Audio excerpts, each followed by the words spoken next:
Young men speaking in the city square, trying to tell somebody that he cares. Can you blame the voice of youth for asking what is true? Yeah, the ones that you're calling wild are gonna be the leaders in a little while. When will the lonely voice of youth cry, what is true? This our world's waking to a newborn babe, and I solemnly swear it'll be their way. You better help that voice of youth find what is true. And the lonely voice of youth cries, what is true?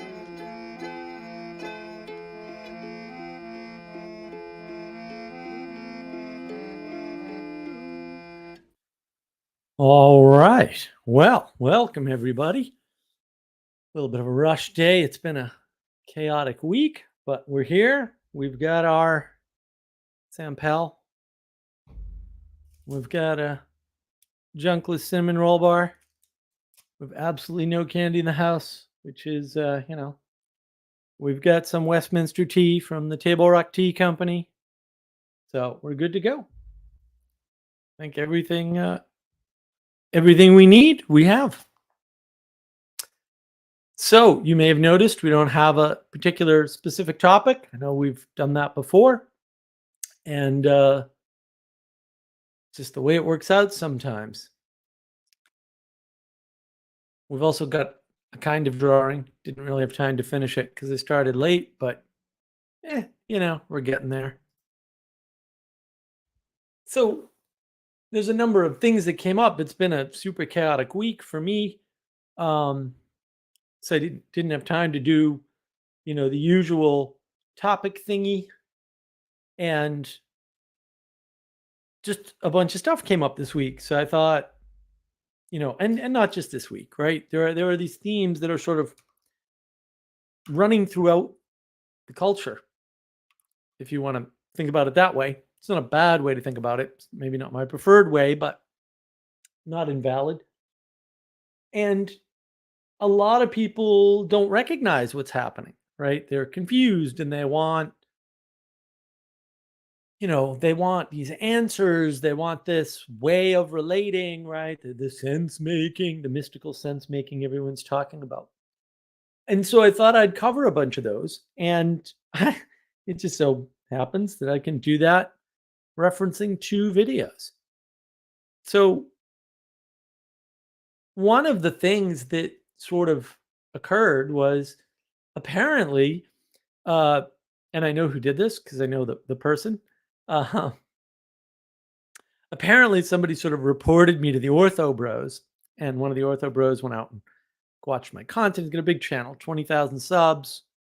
That video had like 15,000 or 1,500 views, something like that, at 1,000 plus views. And it's a live stream that he does. It's like 2 hours and 45 minutes long. I can't actually recommend it. Like it's long and not particularly interesting. But one of the things I wanted to describe that was happening in this video was he's not actually disagreeing with me or John Vervaeke or Jordan Peterson or Paul Vanderklay. He's talking about all of them. But he wasn't, he wasn't kind or nice. He wasn't offering solutions. He was not disagreeing, though. He sounded like he was disagreeing. Like his tone was disagreeable. But he was actually agreeing with all the points that I made. It was very strange. And their solution was, yeah, bro, the Orthodox Church has been here all along, bro. Meaning crisis solved, bro. And it's like, oh, okay. Now, the problem is that no one realizes the problem with that thesis, with that idea, with that concept. If the Orthodox Church has been there all along and there's a meaning crisis, then the Orthodox Church being there all along can't have been the solution or been the thing that prevented it, right? And because we're not recognizing order anymore as such, right? We're not sort of recognizing how things unfold. We're unable to make sense of the world for sure, but in a very specific way. We're not recognizing sequence as important. And sequence is super important. What comes first actually matters. Not in all cases, but in almost all cases. And then there was another video that was originally tweeted out by Burn Power, the anadromist, wonderful channel. Burn has long videos. How We Got Here is a wonderful series. I didn't even finish it, but I finished most of it. A little too long for me. He loves music, so he puts in long music clips. And I do have my disagreements with some of his formulations, but he posted a video from somebody I don't even remember who on everything is dying. It's kind of like, well, it's a little morose, bit cynical and skeptical, maybe a little over the top. And I'll share that video just because I found it most interesting. These sorts of formulations are not uncommon. And, I took a bunch of notes during this video. And that's actually what I'm going to go from. I took the notes for this stream. There's some other stuff in there, and these are in order too. So if you happen to watch that video, is like 20 something minutes. It's not that long. But if you happen to watch it in order, you can rewatch the stream and I kind of go through the points. So yeah, I want to talk about all of that because it's wrapped up in sense making, right? It's wrapped up in how we make sense of the world and what we're doing online and all of that stuff. And I think it's important that we realize that this is happening. That we have this cynical skepticism and the world and doom and all this weirdness around sense making and people doing strange things and they don't know what they're doing. But the important thing to focus on here is that despite a chaotic week, despite not being able to do a proper topic, and so having to sort of default, if you want to think of it that way, to the Muppet type stream here, are us. Muppets are us. There's a lot of good news in the world. And so I wanted to start out the way I did, exemplify good news, which is look, got a brand new storefront. It's all up and working. The website at markofwisdom.org is coming online. It's online. You can kind of use it. There's not much there. We're getting that ready. The store's got a bunch of cool stuff on it. The store thingy on YouTube is connected and attached and seems to be working. And that's good. And we need to be able to celebrate the positive, the good, the generative, building things. This is not me, it's a team effort, right? You could say, oh, Mark, you're leading the way with your captain of the pirate ship. Maybe, right? But can't do it alone. So, a lot of help. I didn't do the thumbnail. You can tell it's good. Sally jumped in and did the thumbnail for me last minute here. And it was a rough week, but you know what? We've got a stream. And we've got what I think is going to be a good stream. And that's the thing. I want to exemplify the difference between going through this sort of rote procedure, this doom and gloom, the world is dying, it's all over, It's not. There's good stuff happening. And people are making the good stuff happen. And a lot of people feel overwhelmed. So one of the points that came out in this video aside from the usual craziness where people use the word to define the word. And whenever you see that, watch out. Reality is getting overwhelmed by all these other things. Okay. That is backwards thinking. Reality is not overwhelmed by anything by definition. Right. If you're using a different definition of reality, you're lost, you're screwed. Pack it in. It's all over for you. Honestly, just give it up. What gets overwhelmed is you, obviously. Just work it through in your head. Think about it. You're the one getting overwhelmed. Not reality's there. So reality doesn't even know you. So it's not getting overwhelmed. You're getting overwhelmed by the flood of information. Probably. Everything is not dying any more than it always has been. Right? Or any more than it always was. And are the things we're building lasting less long? Maybe. Probably. Technology moves fast. Technology dies young. Oh, yes, it does. And look, we're all dying. It just hasn't changed. Suddenly you may be paying more attention to it because you can't get your favorite drink anymore, or your restaurant went out of business, or a relative passed away, or favorite YouTube channel changed what they were doing. Whatever. And the problem is a lot of people will make appeals to nostalgia. John Vervaeke fights against this. He's, oh, I'm not nostalgic. I don't want to appeal to nostalgia. Of course, he goes back to Neoplatonism. Sounds nostalgic to me, especially when your characterization of Neoplatonism is wrong. Little fantasy there. And a lot of nostalgia is fantasy. It's fantasy about the past. And fantasy about the past. I've had a live stream on fantasy. Might want to check that one out. But the problem with nostalgia is that typically people are not talking about patterns. And so it's useless, right? They're talking about the implementation of a past pattern and saying, oh, I wish that implementation, the way we dealt with that thing back then, was the way we deal with it now. And I am the last person to say that shouldn't be the case, because in many cases, I can prove to you that it should be. Right. But you want to pay attention to the pattern so that you can make it better, rather than paying attention to, oh, well, this is how we did policing in the 1900s. Maybe.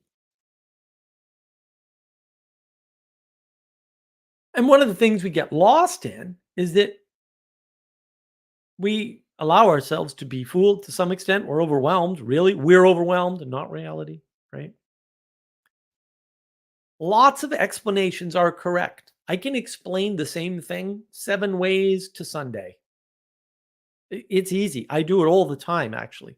A lot of comedy is based on that. It's just explaining something normal in a frame you don't expect. It's the unexpected frame that breaks you out of it. I've said this before. The old Bill Cosby stuff, maybe you can get it online. I don't know. From I think it was the 60s and 70s. But basically, he used to, he'd treat the story of his children as though they were adults. And man, that is comedy gold. Like every time someone does something like that, it's just hysterical. Children acting like adults is also funny, right? You see a child dressed up in a suit and tie, acting like a businessman for 20 seconds, and you're on the floor. This is funny stuff. Subverts our expectation. So lots of explanations are correct. And we are flooded with explanations. We're flooded with information. We're in the flood of information. Maybe we need an arc. Grim Grizz sort of alluded to that quite a while back, which I found interesting. I didn't catch on to it right away because Grim's hard to follow for me. But we're flooded with the formation of signals. That's what we're flooded with. And we call that information. but we have these form signals and they're everywhere. And those are also descriptions of the world. And descriptions aren't even as useful as explanations. Do you know the difference? I bet you never thought about it. We get these descriptions. Oh, blue church. Yeah, it's a description. I think it's wrong, by the way, but even if it's not wrong, it's not an explanation of anything. It may seem that way. It's actually just a description. An explanation is going to contain the pattern or a pattern. A pattern may or may not be accurate and correct and precise. I don't know.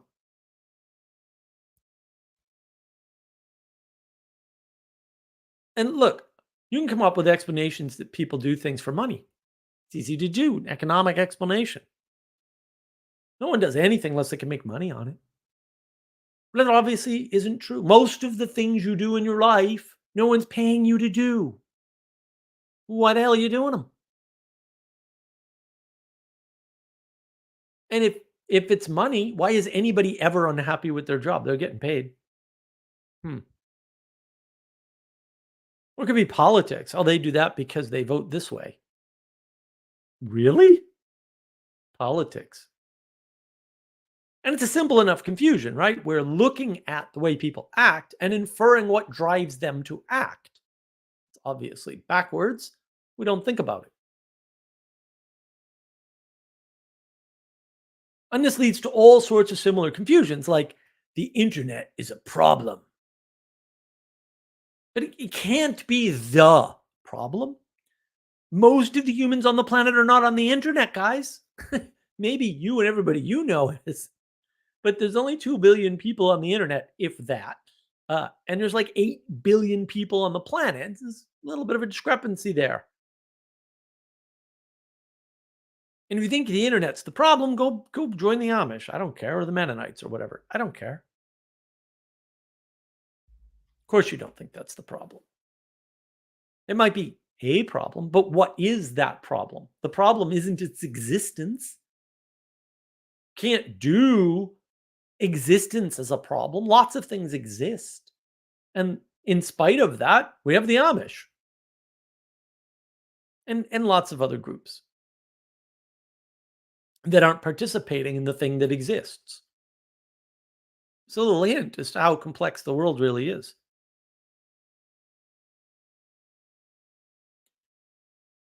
And there's this idea out there that banality or even excess is new. It just shows you who's read the highlights of history without understanding the whole of the history. If you didn't dive into the full context of the Second World War, there's a bunch of stuff you don't know, or the Revolutionary War. In fact, I went over that recently in my latest Frames video. There's a lot of nuance in there. And in fact, I think that there are ways to, better and worse ways for sure, but there are ways to understand this. Um, and there are ways to like hone your skills, get better at engaging with the difference between a description and an explanation, a good explanation and a bad explanation, right? And I tried to do that in this video. So I'll post it here. And I'm just using the American Rebellion, as I like to call it, the Revolutionary War, as an example, because there's lots of ways to view it. And so in there, I have descriptions and explanations and sort of re-enchanting the complexity of a historical event. When you recognize that people are people and that we follow these patterns, like religious patterns, I have the pattern of religion, another video on navigating patterns, of course, then you start to get the sense for, oh, this is how the world really is. This is what's really going on. Now you can re-enchant history for yourself instead of falling into that, oh, history was just this and no drama ever happened sort of mode that we're all stuck in to some extent. And you can blame the schools, but like, what are they going to do? Come on,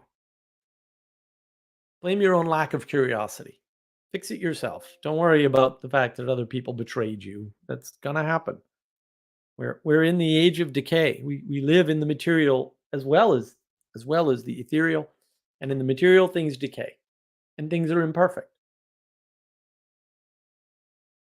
And you can recognize bad actors because they fall into patterns. So one pattern is what people would call, although I don't like this term, the lack of empathy, right? It's this, well, this person doesn't have this thing, right? So this person doesn't have a job. And that's not followed by any sort of sense that that is sad, even though the person saying it thinks that this is important. So if you think someone's lacking something important, like, oh, they're not married, or oh, they don't have children, or oh, you know, they're, they are stuck in a world on the internet or whatever it is, that channel doesn't have that many viewers, there's all kinds of ways that people talk about this. They talk about it as though it's important, but then they don't have any feelings or any attempt at these feelings that the person that doesn't have that is at a loss. They're bad actors. And they often have an answer. Like, oh, here's what I do. And what if their answer is not accessible to those other person? I mean, because at that point, I have an answer is also I was here first. And if you just say that's wrong, and you don't say I feel bad for that person or something similar because you're avoiding pity or whatever, then it's an emotional play on one side. It's a denial of intimacy, which we'll get into later.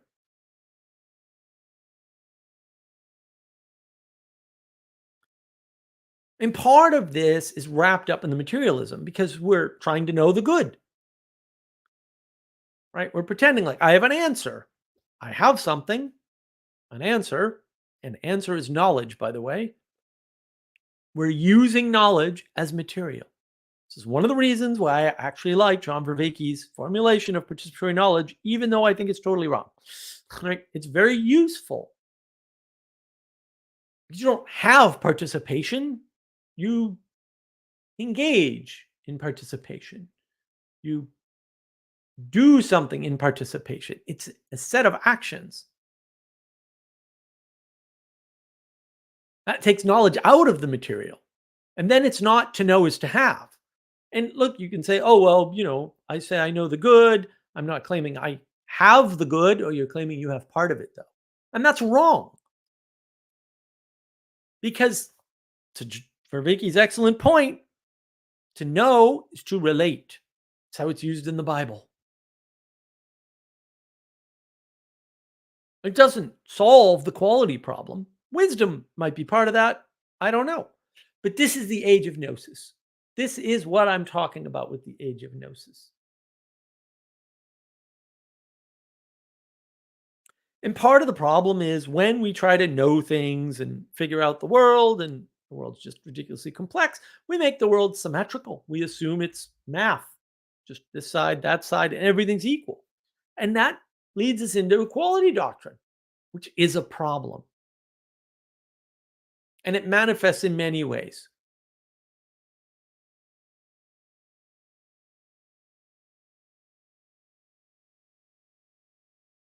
And one of the ways it manifests is you try to redeem everything. You're either bringing things down or pulling things up so that everything's sort of on the same level in that flat horizontal plane. And the problem is you're not supposed to do that. Somebody said something like, the poor will always be with us. Don't know where that quote comes from. Anyway, yeah, you're not supposed to do that. Those layers, that hierarchy is there.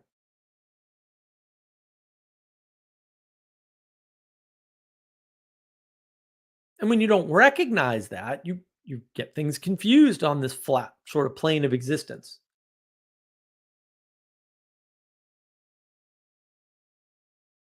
Making money, no matter how you do it at your job, online, whatever, if it doesn't align with your values, that's your fault. You've tried to make the world equal, where your values and money, which is a representation of value, are equal. They're not equal. Virtues and values are above the value of money. That's your fault. Those are improper trade offs. If you think that the way you're making your money is wrong, or the way somebody else is making their money is wrong, might be improper trade offs. Sometimes you just have to make money because you need it, not optional. And doing some things is not worth all the money in the world because your virtues and values are more valuable than whatever the value of the money is. Money is just efficient bartering. See my videos on money and economy. You have to accept those trade offs, accept the imperfection of yourself, of the world. And if you try to line everything up, things become more understandable. But they're wrong. The world is not a straight line. It's not some linear path through reality. That's not where we're at. You want understanding? You're going to miss the nuance of the world. All the magic in the world, all the mystery, all the mysticism will be gone. The ability to predict the world accurately and precisely means there's no magic, there's no surprise, there's no hit of adrenaline. You already know what's coming. It's not so exciting.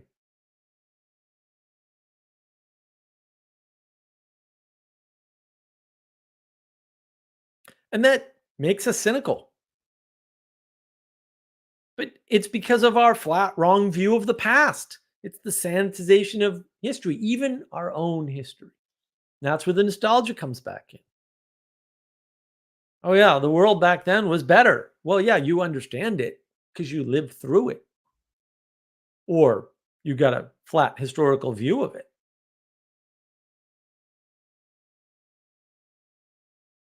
And a lot of people nowadays are saying none of this matters, whatever they're referring to, it may be everything.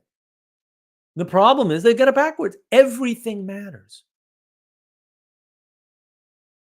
Just because what you do doesn't have the impact that you want, all that means is that you suck. It means you've made a mistake. That's all it means.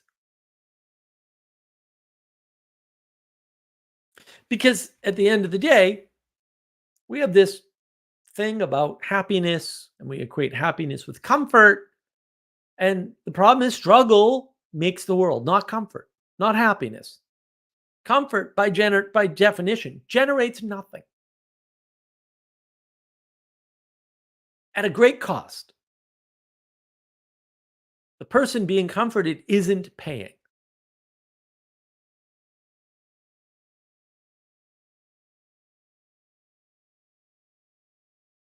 They're being comforted. The cost of that comfort in the moment they're being comforted isn't being borne by them. It may have been prepaid, it may be paid afterwards. Don't care. But life is movement, not comfort. Life is struggle, not some fluffy, feel good mode of winning the video game. Those are blessings in the moment. Those aren't ways to be in the world. Not that they're not part of being in the world, but they're blessings in the moment. They're not the whole of being in the world because life is struggle. And you hear a lot of people talking about wanting to be their true, authentic self, that secret, sacred self that Pastor Paul Vanderklay talks about. This doesn't exist. You're not one thing. You are constantly in the process of trading off between your identities, your wants, your needs, your desires, your constraints, the things around you, nature, others. Don't believe me? Drug addicts choose wants over needs all the time. Sure. Muppet Mark. That's extreme. Those are extreme cases that you're talking about here. Is it? Are those extreme cases? People put off their needs all the time. In fact, there's a trend towards fasting. They do it deliberately. What is something like fast? It's training for struggle. It's the training of struggle, the right relationship with struggle, with life. And we do this in other ways. We go to the gym. Why go to the gym? Why run a marathon? Why do these things? Why struggle up that mountain? And we do that sort of thing all the time. And it's a trend. It comes and it goes. Why do yoga? Why do martial arts? Because it's awesome. Why do these things? We're in this constant trade off.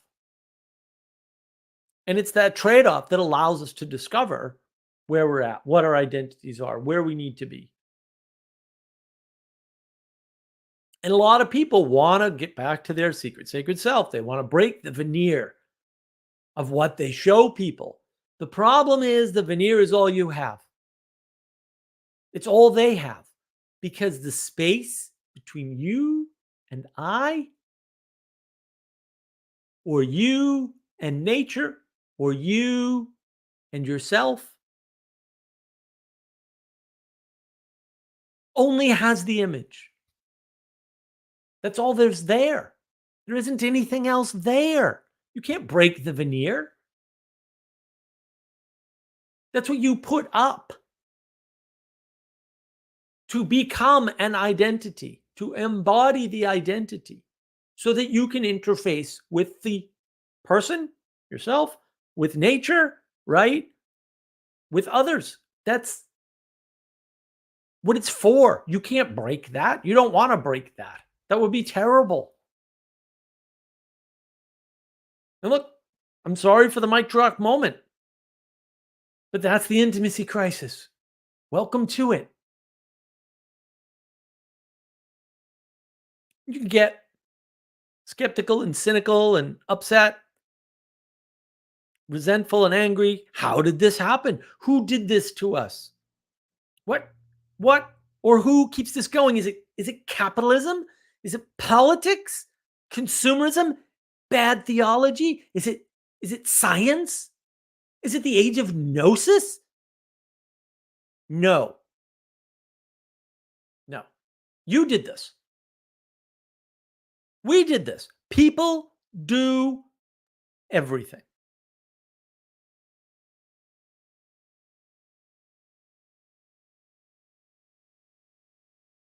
And perhaps only when we stray from our virtues and values, wherever those come from, whatever's pulling those strings, wherever those exist, maybe that's when things go horribly wrong. When we don't even know what our virtues and values are. Want to know what yours are? Believe what you do, not what you tell yourself. Self deception is real, and it's something you need to admit that you do and fight against constantly. Best get help from others for that. You need the world, and the world needs you.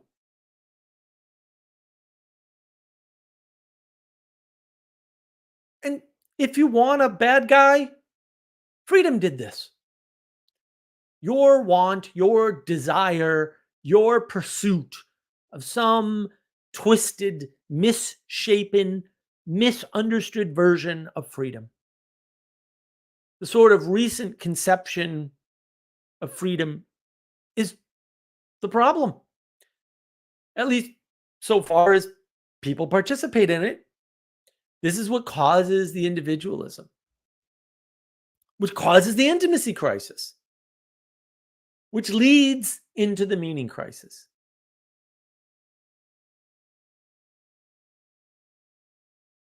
There is no loss of intimacy. We're just spreading it out.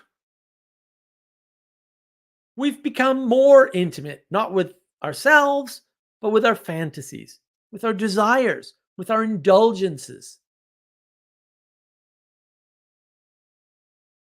It's not that the total amount of intimacy we have has gone down, but the thing we're trying to be intimate with is an illusion. It's a fantasy. It's either the version of somebody else in our head. And look, TV makes that easy, right? No one's full on TV. It's a flat screen. Nowadays, pretty flat, unless you have a curved TV. It has no depth, technically. But what are we intimate with? A fantasy, an illusion, a projection from our heads.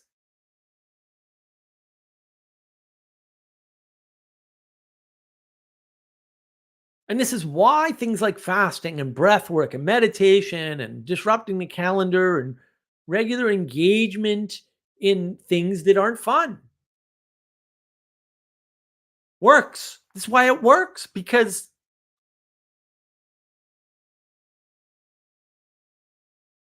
that enables us to interact with reality instead of fantasy. It's not all smooth and comforting.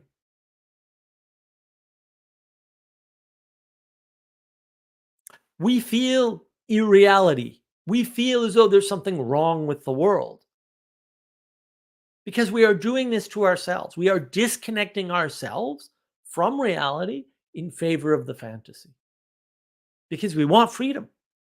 We want to be an individual. You can be an individual, but you can't have intimacy. It's up to you. It's a trade-off. And it's not that we don't lack conflict in our fantasy world. That too is that we haven't gotten intimate with our own inner fantasy world, not even ourself. Certainly not with nature and not with others. You can't really be intimate with a fantasy.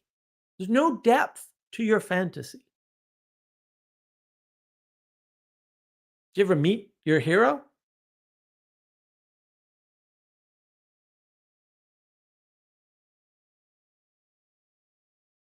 The whole thing collapses. You're not supposed to meet your heroes. You need that ideal to look up to. When you bring that ideal down, it all falls apart. You can't raise up from the bottom and you can't draw down from the top. At least you have to be careful when you do. You can't do that stuff incorrectly. You need to be in right relationship. Can't just say, hey, everyone's welcome into our club. Then you don't have a club. Or a church, or a business, or a country. If you bring down the boundaries, you destroy the container. Now you can't hold things in, and you can't orient, and you can't navigate. Welcome to the intimacy crisis. The freedom you can have, the individualism you can have. The trade-off is the intimacy. And without intimacy, you can't hold meaning. You can't be connected meaningfully. Connections don't work. Intimacy is the quality of your relationships in the world. You with yourself, the three frames. You with nature and you with others.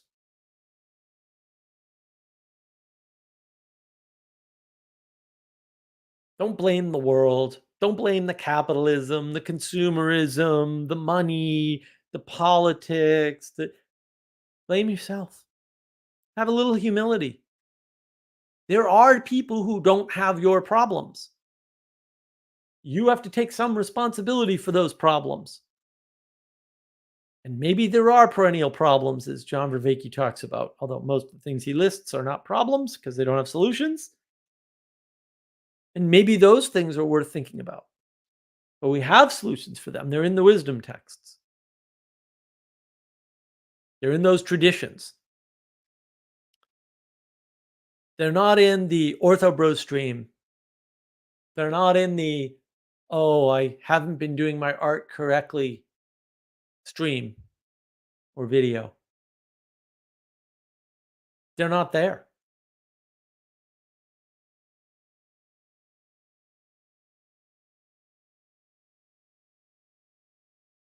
And I think I'll end on that note. I hope I was able to tie a bunch of stuff together. Never have any idea how successful these things are until they're over. But yeah, hopefully you found that useful. I mean, look, there's so much of that stuff just comes up. I hear it every day.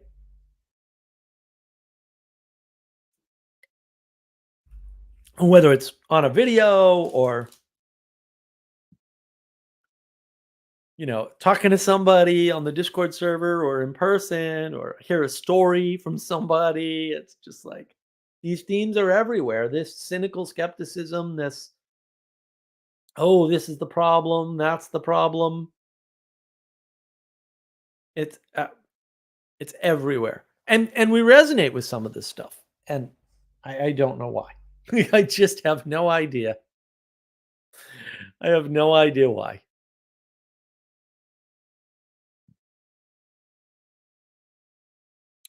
Ethan is upset because I am late. I'm sorry, Ethan, that I was late. I was busy trying to draw. Dali claims to have popcorn and fruit juice. Anselman, yes, the Westminster tea is quite fancy. It's also very aromatic. It smells delicious, fruity sort of flavor. But it's quite good. I don't think Dali's here anymore, but I can certainly talk a little bit about beauty. I think that's, to some extent, we need more of that in the world for sure. Beauty, kindness, and humility. All the positive stuff. Or about arts and artists. Well, we'll do that as a topic for sure. Good evening, Tom. It's good to see you.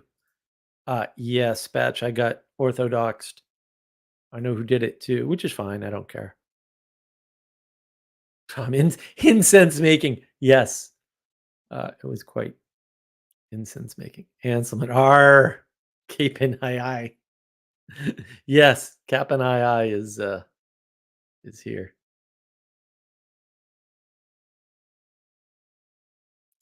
Yes, Hanselman, we're all dying, so the world is dying. This is a mortal condition. Well, I liked Jonathan Peugeot did a talk at Chino, right, about decay. And I was like, yeah, that's pretty dead on. It's all decay. Sort of unfortunate, but also decay. The material is decay, and the materialists are stuck with the material. So they're just sort of realizing, right? You run into the end of materialism real quick when things start breaking down, and things are breaking down. As I said, technology makes everything go faster, so things are breaking down faster too. Death is coming quicker. And so we should not seek our immortality in the idea of this world continuing on after us. Ali, yep, true, indeed. Our hope is not in this world. Oh no, I have a lot of hope for this world. You're right, Ansem. Nostalgia is not what it used to be. That is true.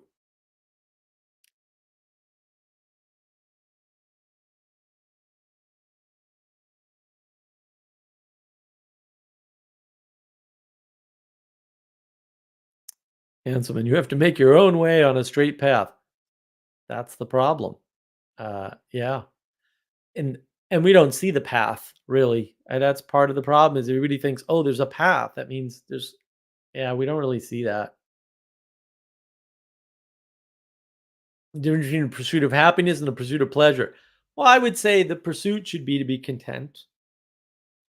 And contentedness carries with it in general just a sense that if something unexpected happens, you'll be able to do something about it. Like you have some stored value, capability ready to go. And so, and the Christian religion is about personal intimacy with God, the creator of our individual, unique identity. Maybe. I don't know. You know who you are when you're in a personal relationship with your creator. I don't know about that. I don't know if I've any met any Christians in that case. Human relationships are always secondary relationship with God. Well, yeah, that's certainly true. Nathaniel, seems to me orthodoxy contains wisdom literature. Yes. Ortho bro is just a silly meme that I hope dies out soon. No, not at all. Feels mean spirited to me. Watch the Ortho Bros. They're very mean spirited people. um, yeah, that particular stream, they were not in right relationship. There was nothing generative. It's just like, oh, this person's doing this and this person's doing that, and you know, I didn't even like the fact that I was poking fun at the Protestants.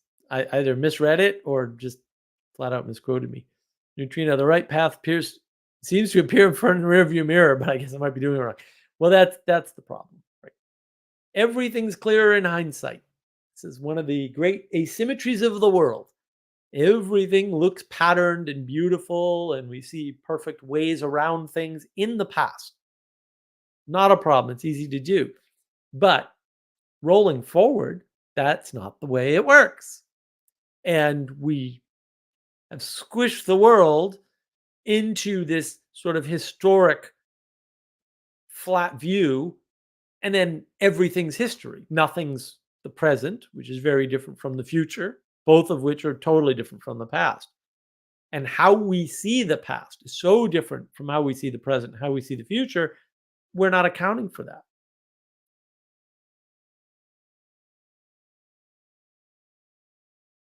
Nathaniel, two wrongs make a right. I don't know about that.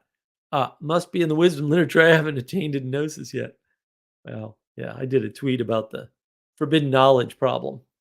Forbidden knowledge is sacred in the age of gnosis because that's the thing you're missing that's going to solve the problem. Because once you have the knowledge, you can solve the problem in your materialistic frame. Very much the way people are acting. I don't know why, but I think one of the problems too is the easiest access we have to knowledge is propositions, for sure. And John Vervaeke talks about propositional tyranny. I think I actually like that framing, but there's some truth in it. And when we're preferring propositions to raw observation, we get things wrong. So it's easy to look at a stream where somebody's making, you know, derisive comments about something, but they're not actually disagreeing, and not notice that they're not actually disagreeing, right? It's hard to understand the target of people's bad attitudes or their poor tone. It's hard to miss the fact that a lot of people will say things like, "Oh, I feel bad that that person doesn't have a house," um, but then deride them. Like that's probably why they don't understand the middle class struggle. It's like what? And people do that. Like they do it all the time, and it's sad, but it happens. And Other people don't notice that's what happened. Like, they have no idea.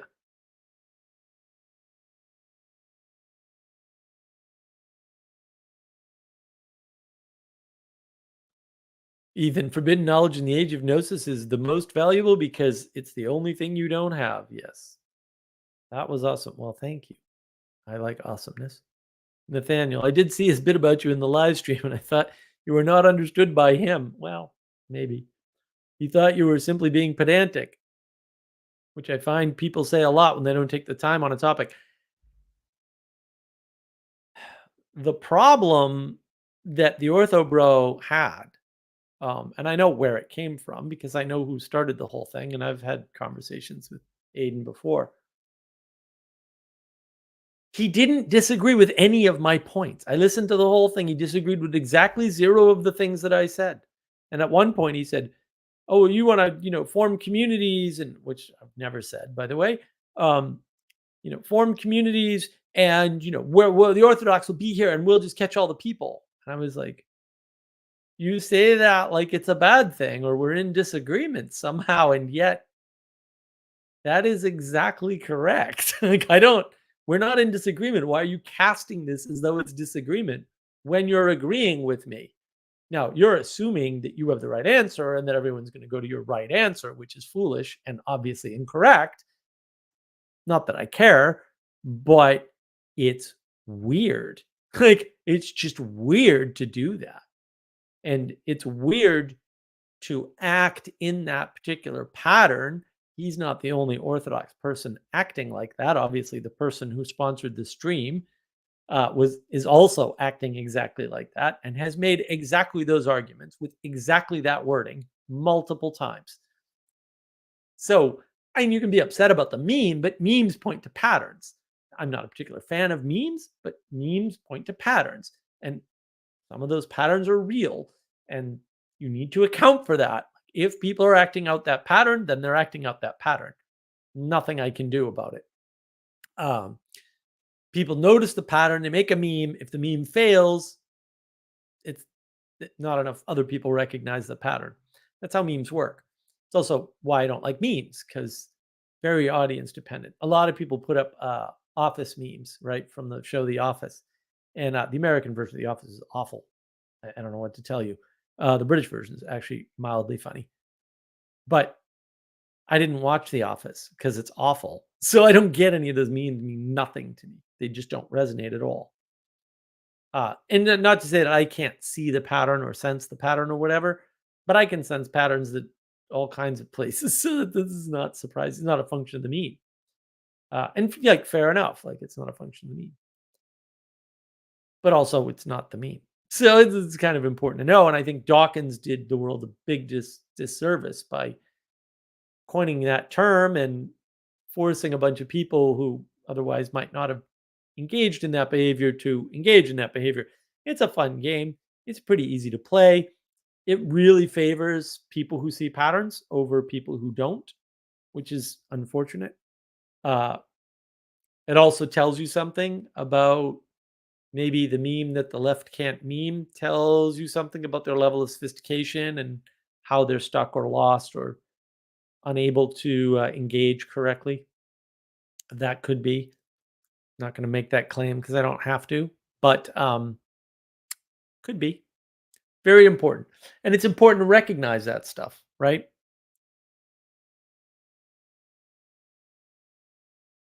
And what's the solution to the flood of information? It's the ability to sort it, right? Or the ability to filter it, better yet. So you're not engaged in the flood of information. You're not being overwhelmed by information. Because with technology, we just do nothing but create information. Anybody can generate a meme in a few minutes. And then you got to sort through the good memes and the bad memes because they're getting thrown at you, you know? And that's a problem. Like,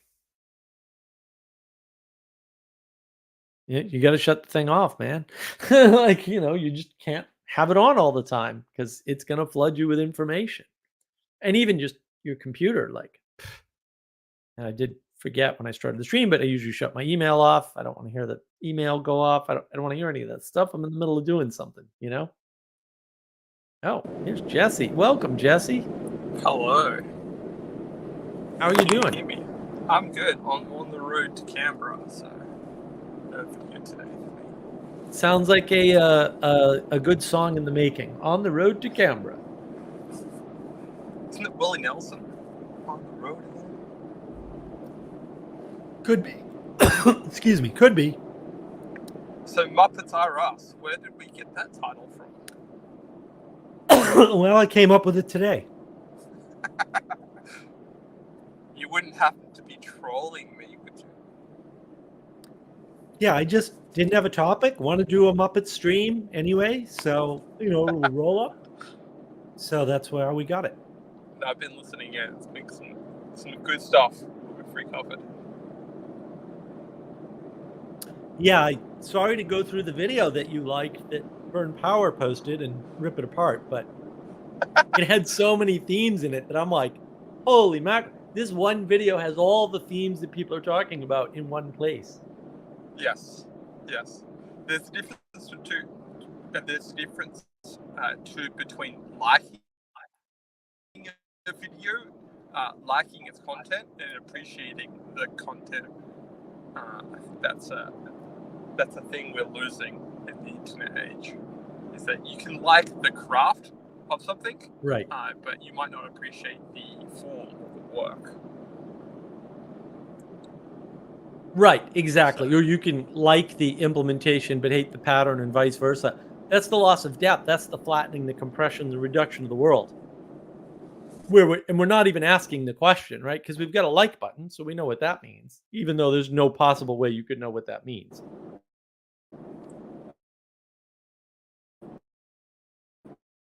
Sarcasm itself, you can't express sarcasm online because it's too flat. Sarcasm has depth. And that's the flattening of the world. It's, all these things are problems, and the problems arise from that flattening.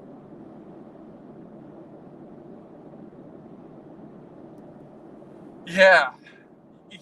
In some senses, comedy is not best rewatched. Comedy is best in the moment.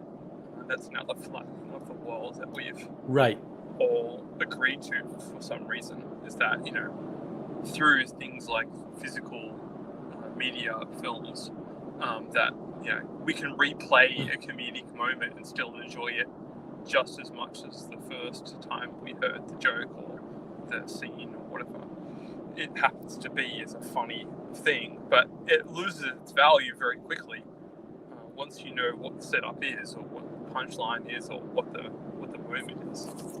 Yeah, it can. I mean, so I remember we used to do these Friday night things where we'd get together on Friday nights and we'd play games, or like Pathfinder was a game. We used to play things like Cards Against Humanity, or silly Munchkin. Munchkin's a fun card game.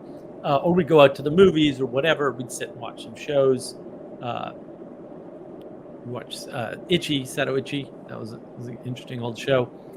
But one night we watched Superbad.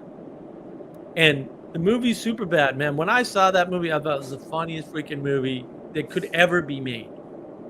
And then one day I was like, a few years later, I was like, I'm going to rewatch that movie. I had such fun watching. It was not funny at all. There was not a single line in that movie that was even remotely funny. And I was so puzzled. I was like, I thought this movie was hysterical. Hysterical. And then it just was not funny. It just wasn't. But then you get something like Robot Chicken. Robot Chicken's still funny. Right? And what's the difference, really? Superbad is very topical, and it was very time and I don't think Superbad, if I had watched it for the first time now, would be funny at all. Like, I think it was just too in the moment. But Robot Chicken is all about these people in their childhood and the patterns in their childhood with their toys. Like, that's literally what it's about. That's what makes it funny, is that they're manifesting patterns using these nostalgic toys in a way they wouldn't have been used when they had them. And there's all this context that's brought in, and it's still funny. It's still funny. It's funny every time. We tried to watch an Austin Powers movie briefly last night. I think it was the second one. Oh, and man, does it fall flat. I remember when it came out, it was the talk of the town, with the different mini-me and the sort of quotability of the film. But now watching it outside of its context, being 1995, it's hauntingly bizarre of a premise and topic. Those films only work. Well, the first one will work if you've seen the original show, The Avengers, from England. And Mike Myers is Canadian, right? And so he was familiar with the show. I happen to be, very familiar with British TV, so I was familiar with the show. And I made my girlfriend at the time watch it because I knew, right? Like, I saw the trailer and I went, oh my goodness, this is going to be hysterical. But she hadn't ever seen the Avengers. So I was like, no, you got to watch a few episodes of the Avengers before we go see this movie. And we did. And we went to the theater. It was a local theater in Marlborough, Massachusetts. And there were tons of jokes that we were the only two people laughing at because we knew exactly what the joke was. And nobody else in the theater had ever even heard of the Avengers, I'm sure. And so, it seemed like, if you haven't seen Diana Rigg in the Avengers, man, that's just the visuals are enough. Like, the whole thing is such a great spoof.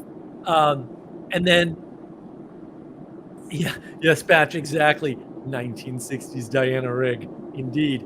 But the whole spoof, it was so well done. It was so well done.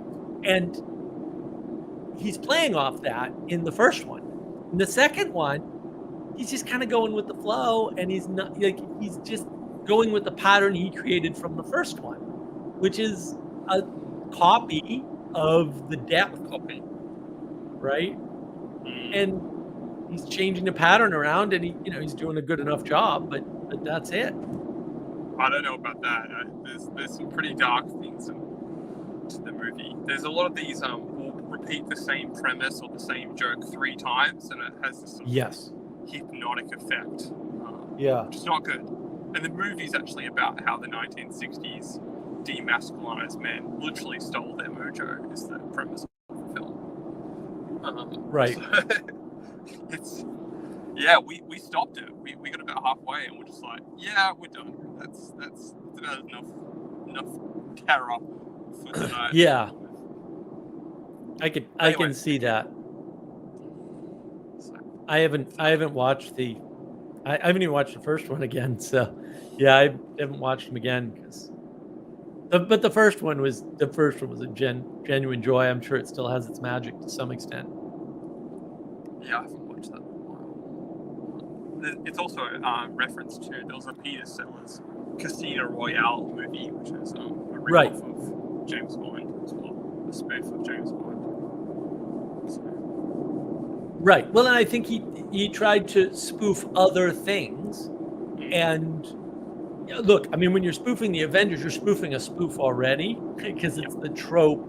They're doing a spoof on the trope of the spy thing, right? They're probably off of things like Danger Man, right, or Secret Agent Man. I forget which one it is in which country. Yeah. Well, there's the second order of attraction, or flattening of the world there, where it's a copy of a copy, and every time you reduce the complexity of something, like remove the context from its original purpose or value. Yep. Right. And the real problem is that there's something to, like, intellectualism isn't bad, right? They're the ones with the extra context. But when they remove it from the context, then you have an intellectual class leading your society to some extent, or at least pointing the way, that's disconnected from its roots, and they lead everything astray. And I think that's a pattern in history that happens. And maybe it gets reflected in art, right? Because maybe that's where the artists come from, is that intellectual or more intellectualized tradition in general.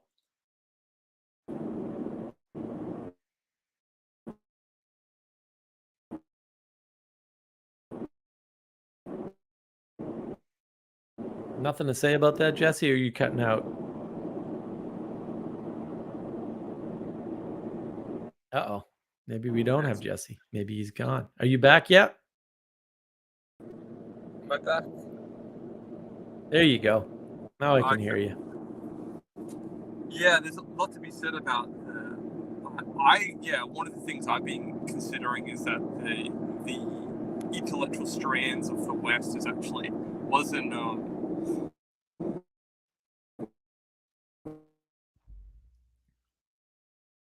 Uh-oh. We lost you mid-sentence. There's a lot of talk, though, about intellectual strands and history and our loss of the engagement with history. That's been running around Twitter all week, ironically enough. And, maybe our other Australian friend. Yes. Yes, Andre. Jesse's in a wind tunnel. He's in a car going to Cambrai.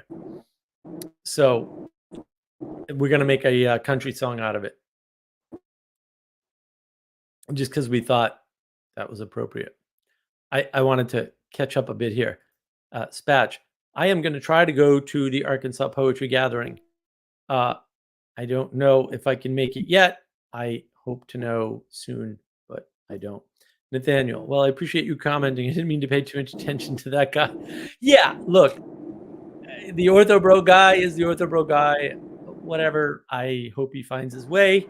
I'm very sorry that he didn't understand what Father Eric was saying in particular. I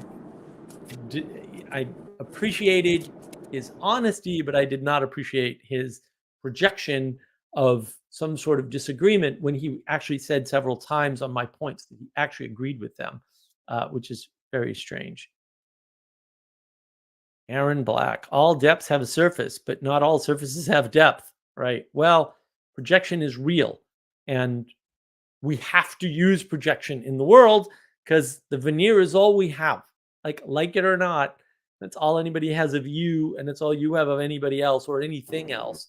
And that doesn't mean there isn't a reality. It means that there's a relationship between the veneer you create, or the veneer that's created and presented to you, and reality. Like those things are connected. And Sally says birds are a CIA flattening of the world. That is correct. Birds are not real. Can confirm. I so love Birds Are Not Real. It's just fantastic. Where do birds sleep at night? Exactly. Where do birds sleep at night? No one knows because they're not real. Proof positive.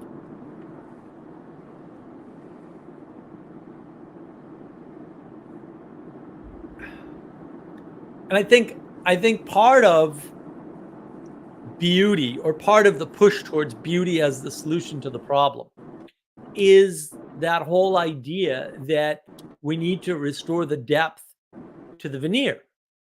And while that is true, I don't think beauty is the way to do it, because, and Sally Jo said this before, which I thought was brilliant, a military parade is beautiful.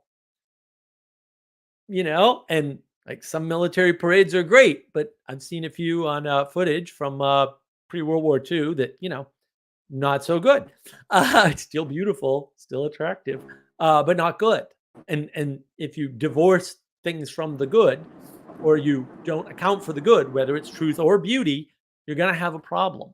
And that problem is called bad, right? That's what badness is. It's the things that are divorced from the good. So truth does not fix a problem. Beauty does not fix a problem, right? They might be necessary, but insufficient.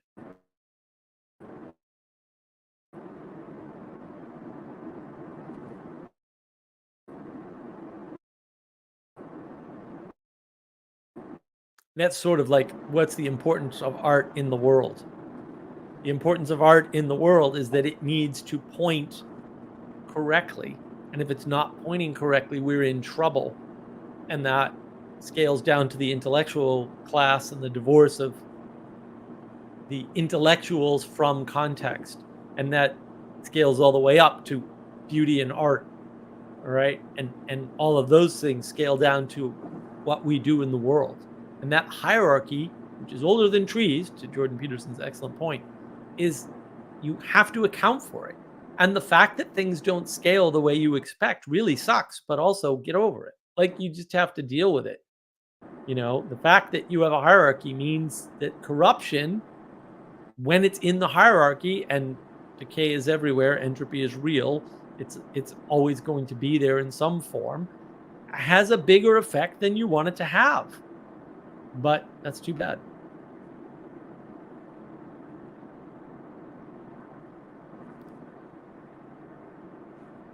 Aaron Black, unrelated. I was chatting to Karen Wong about this yesterday. You were? About what in particular? About beauty, about how there should be a terrifying aspect to beauty. You know, there is many types of many ways to appreciate or to participate in the moment of beauty. And sometimes beauty reveals. Uh-oh, we're losing you, Jesse. Let me just round that up. Let me round that thought out. Yeah, beauty does not solve the goodness problem. Truth does not solve the goodness problem. Truth can be good, but not all truth is good. Beauty can be good, but not all beauty is good. And I'll use that to segue into Aaron Black's comment, unrelated. Curious what you might say about this. The negative associations to the feminine qualities, such as darkness and chaos, is Satan claiming his mother, incest, to take his father's body. Where the hell did you get that quote? That is fascinating. Look, there's negative associations to everything. And one of the problems we have is that we have masculinized the world. The divine feminine has been removed from the world. You can blame lots of things for that, like Protestantism is an obvious go-to. Or you could say it's not Protestantism, it's the third wave feminism or whatever. Like, there's lots of go-tos on blame for that. The problem is that it doesn't matter what caused it. When you remove or corrupt the feminine, the divine feminine, because you think it's a goodness, and if you put the feminine at the top, everything will be good. It's the same problem, right? Well, and femininity is associated with beauty, right? Whereas masculinity is associated with scars, hard work, whatever, right? Often ugliness, right? That's a common trope. That the fact that that's there is important, right?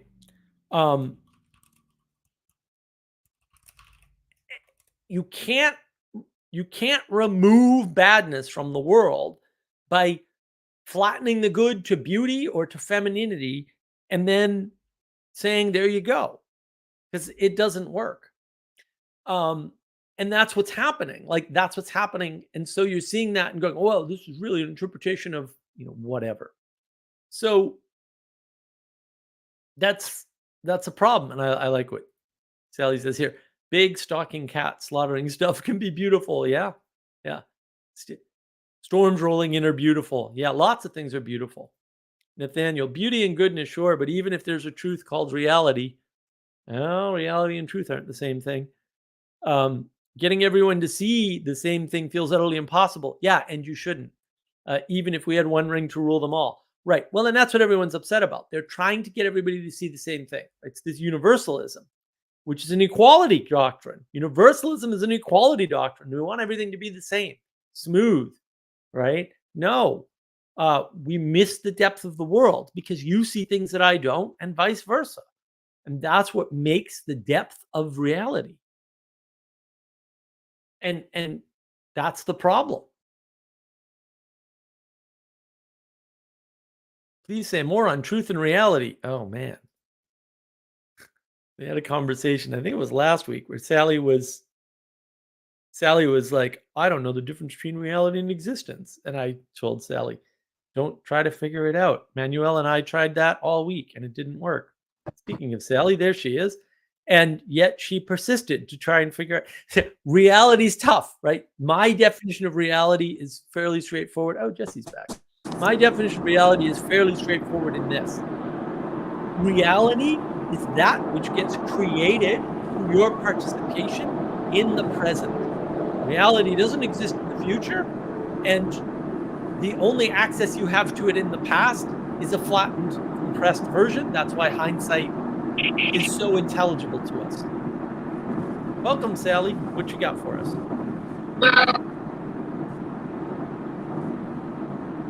Oh, can't hear you, Sally. Your mic went out immediately.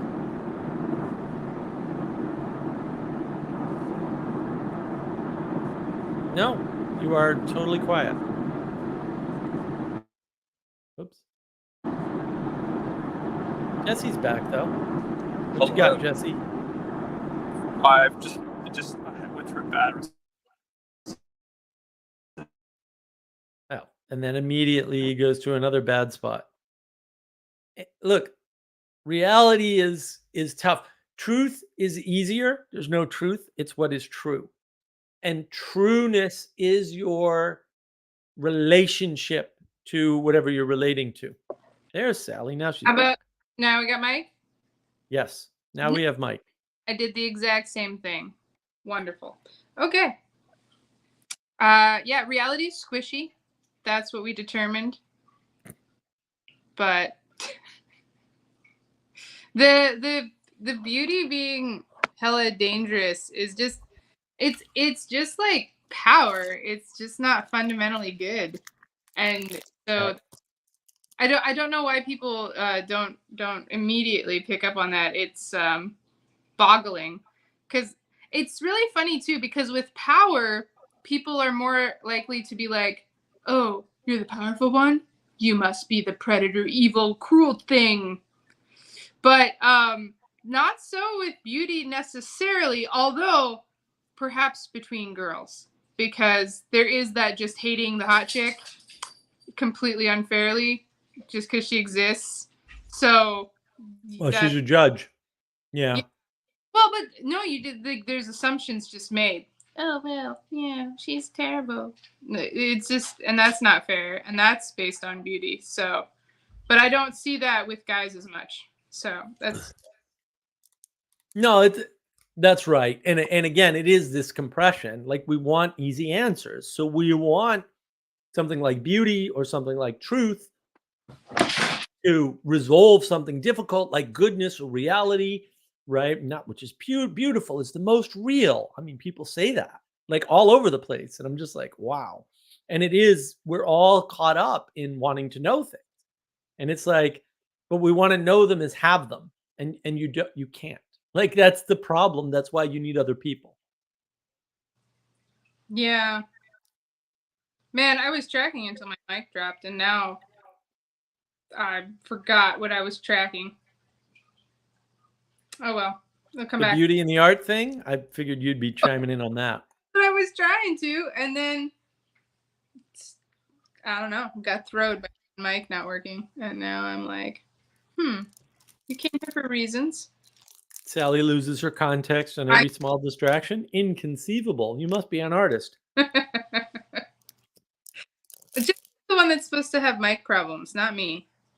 I'm supposed to just get on this iPhone and just let it be crappy iPhone mic forever. That's what's supposed to happen. Sounds good when it works.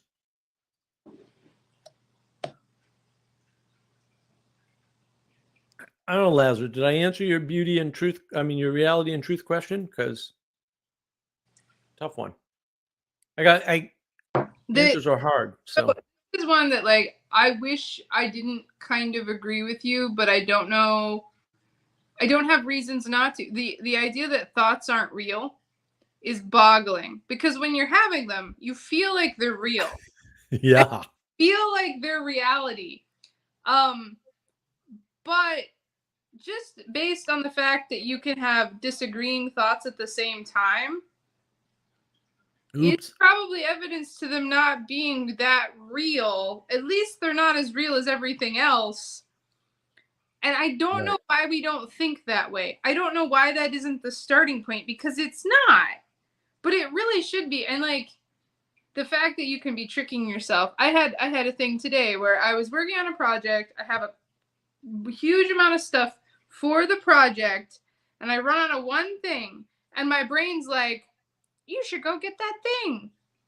And came in and I took a break and I realized I don't really want to go get a thing. I just wanted to take a break, and I was just trying to escape needing to use the other stuff. And it's like, self-deception. Yeah. I was just trying to get out of doing the part that's hard, which is actually using the stuff that you got for the project. And I'm like, how often has this happened? And when you start catching yourself in those, oh man, it can just, you can really get, you have to not get spun out in the loop of questioning yourself much, because that can be something too. Well, yeah, that's the problem. But the reason why our thoughts feel real is because they're an attempt, your fantasy, your illusion world, the imaginal space that John Vervaeke talks about, is an attempt to map where you are now to reality, right? It's an attempt to do that. And of course, you create reality. So, but you don't control it, right? But you participate in it. And that's the problem, is that it has to feel real. Otherwise, you won't test things out correctly. And that's part of the self-deception. In some sense, you have to self-deceive to live. Well, yeah. And if you can't have some amounts of faith, that's a really good place to be like, what is faith? Well, faith is like, can I do a push-up? Because like for some people, there's that moment between the elbow bend and the that they don't know, and they just have to, like, you know, other people have done push-ups. I'm not that out of shape.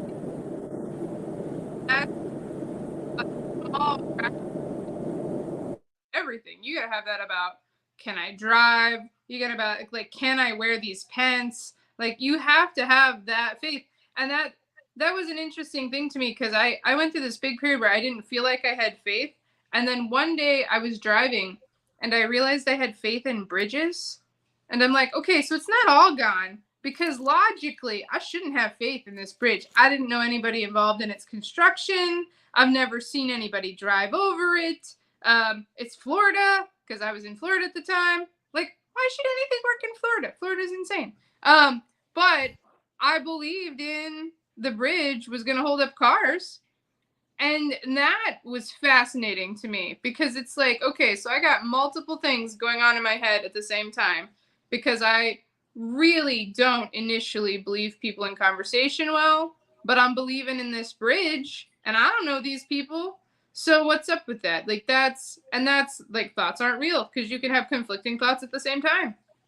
And so some of them can't be real. And that's kind of a relief, because there's a lot of guilt in your sneaky thoughts, because you got a lot of sneaky thoughts that are like, I wish that person would die, because it's the DMV and you just get mad. And like, but unless you're acting on it, ruminating on it, and trying to bring it into reality, you can just let that go. Like, that wasn't real. You don't need to be guilt ridden about it forever. You can kind of be aware of it and be like, maybe you should do something else if you're having those kind of thoughts, but they're not. You didn't actually commit any crimes by having a sneaky thought come in on you. Right. I want to address this, Nathaniel. I feel so close to understanding how this isn't postmodernism, but my Muppetness just creates limits to some things. Postmodernism is an overused term, because the problem is postmodernism tells you that you're the authority that can interpret things. And so you kind of get the feeling that you know the difference between postmodern and non-postmodern. And of course you don't, because you're just not, you can't, like, to some extent, right? So you have to go with, does this match? I mean, this is where pragmatism comes in handy. Does this match observation or not? Right? Not follow the science. Science is supposed to be based on observation. So let's follow the observation. Like, if everybody around you is not dropping dead, maybe there's nothing to worry about. And Lazarus, yes, you answered great. I'm glad that answer might take some time to unpack. Good. If it takes time to unpack, then my answer worked, because not really here to give you answers. I'm here to make you think about things. And yeah, it's hard because and people will tell you there's easy answers. Like, oh, the answer to the meaning crisis is just go to the Orthodox Church. It's like, that was the answer all along. We've had it all along. And no reason. It just suddenly worked for you and doesn't work for all these other people who are still stuck in it. But that's still the answer. Like, what your observational skills are lacking. That's the, and people do that with all kinds of things. They do it constantly with all kinds of things. And I have to constantly point out to people that can't be true, because look at what happened. And then they get all kinds of upset because they had this nice, fancy, sexy model and it was predicting all kinds of things. And, you can tell too, because when their predictions don't come true, they go, well, that was an exception because, and they launch into an equally long explanation, as long as the explanation for how that would have come to be, as to why the thing didn't come to be. And you're like, you're kind of creating something twice the size that you had before, just because you were wrong. Maybe you could just admit you were wrong with a little humility, get a better model, and move on. See, and that's where, especially that particular thing of like, people have quit attending church. But the thing is, church has quit providing the thing that causes people to attend. And that's very much a chicken and the egg question, because it's like, the organization failed the people. The people make up the organization. I know. Right. Exactly. Because I get really annoyed with Christian Facebook, because I get a lot of Christian Facebook posts because of the people in my life. I love them, but it ain't helping with the Christian. It's just like the sidewalk people that's like, you're going to hell. It ain't helping. Right. And like, everybody's left the church. Nobody's attending. Like, shame on everyone who's not attending church for ruining church. And I'm just like, if they're not getting what they need from church, is that how that worked? Like, right. Like, there obviously is bread of life there. Like, there's supposed to be. That's what's advertised. It's supposed to be the bread of life. And if they're not finding that there, seems like a more critical issue. And I don't think shaming them on Facebook will help. But right. To each his own, I suppose.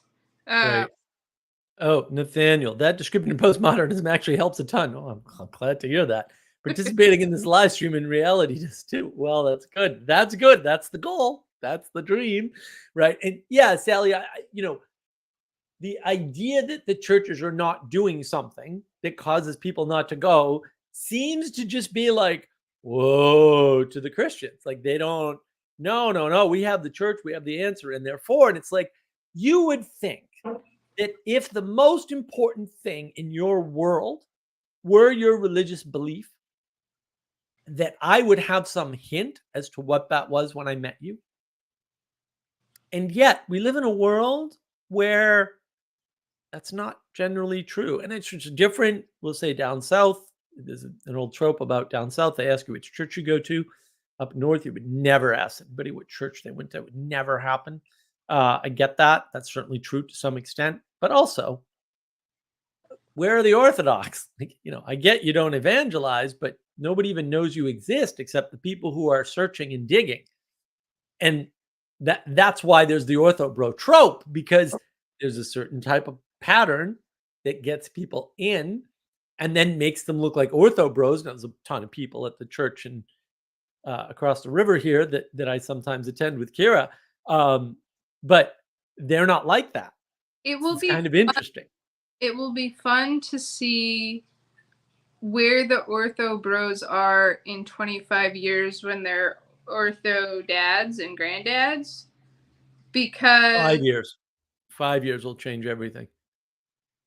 I don't know, maybe because of modernity, but I was just thinking of like, if you slowed the bros down to like Orthodox time frames, it's like a 20-year span, but maybe they aren't relating to Orthodox time frames anymore.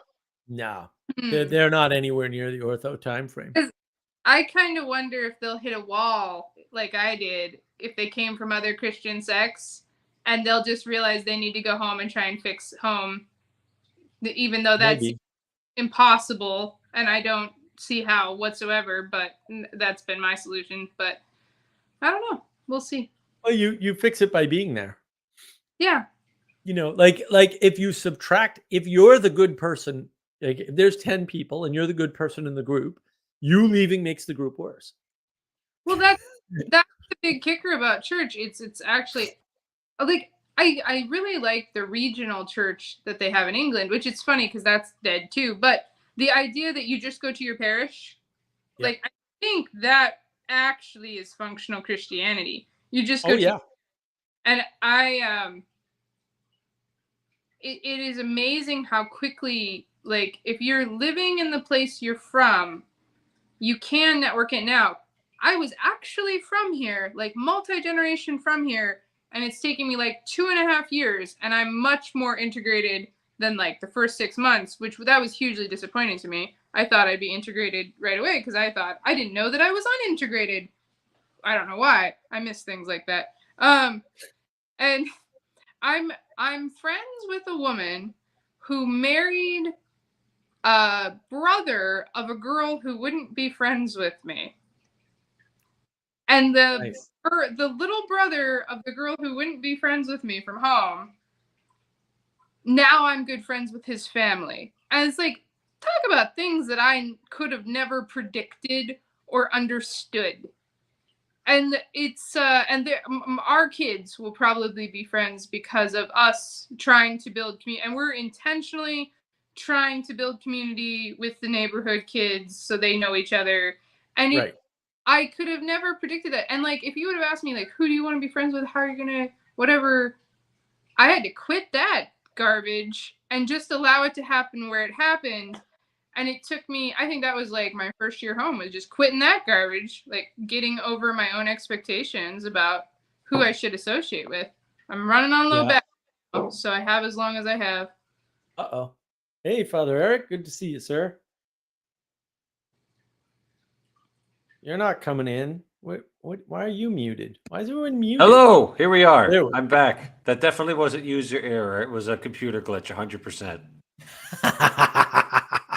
Sally Joe's thing was actually Jesse's fault because the iPhone was picking up the wind tunnel effect and shutting her mic off somehow. Oh. I don't know. Well, No Yeah, iPhones in here, just my goofy dumb phone, that's all.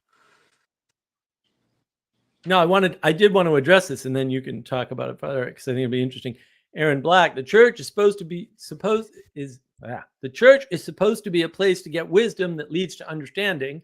Too much hollow understanding. He corrected it here. And then you said cars are killing us. So say more about that. Oh, because you don't walk to church. I get it. Yeah.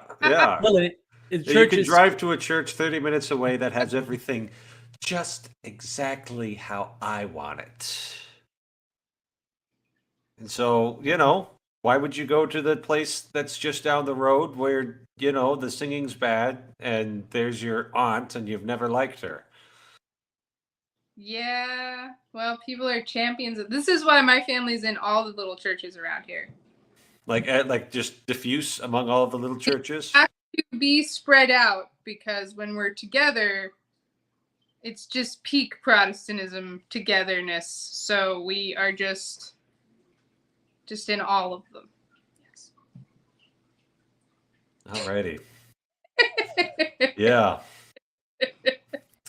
Sounds like fun. It's what it is. I'm being accused of nostalgia at this point, but 100 years ago there weren't cars and now they're everywhere. They're the dominant species on the planet. So I blame mics. Microphones? Yes, because I think it's obscene to be using microphones. That's actually what should qualify you as a pastor. And if you need a microphone, either your pastor is failing you or just how you built the church has failed you. Because I liked the little resonant old church buildings for singing. And I like hearing the whole group and not just that one lady who thinks she's qualified to be the song person. Yeah, so like I wish there were no mics Also, I think women shouldn't be leading songs because then it's too high of a register for most people to participate. No one likes that answer, but that's where I'm at with it. You know, I'd really be able to shout more if I was allowed to preach without a microphone, because I definitely have the vavoom to do it. Be fine. And if you like worrying about hearing every last word for everybody who's like the people who are a little deaf, they're probably okay. They deal with it in every other facet of their life. It'll be fine.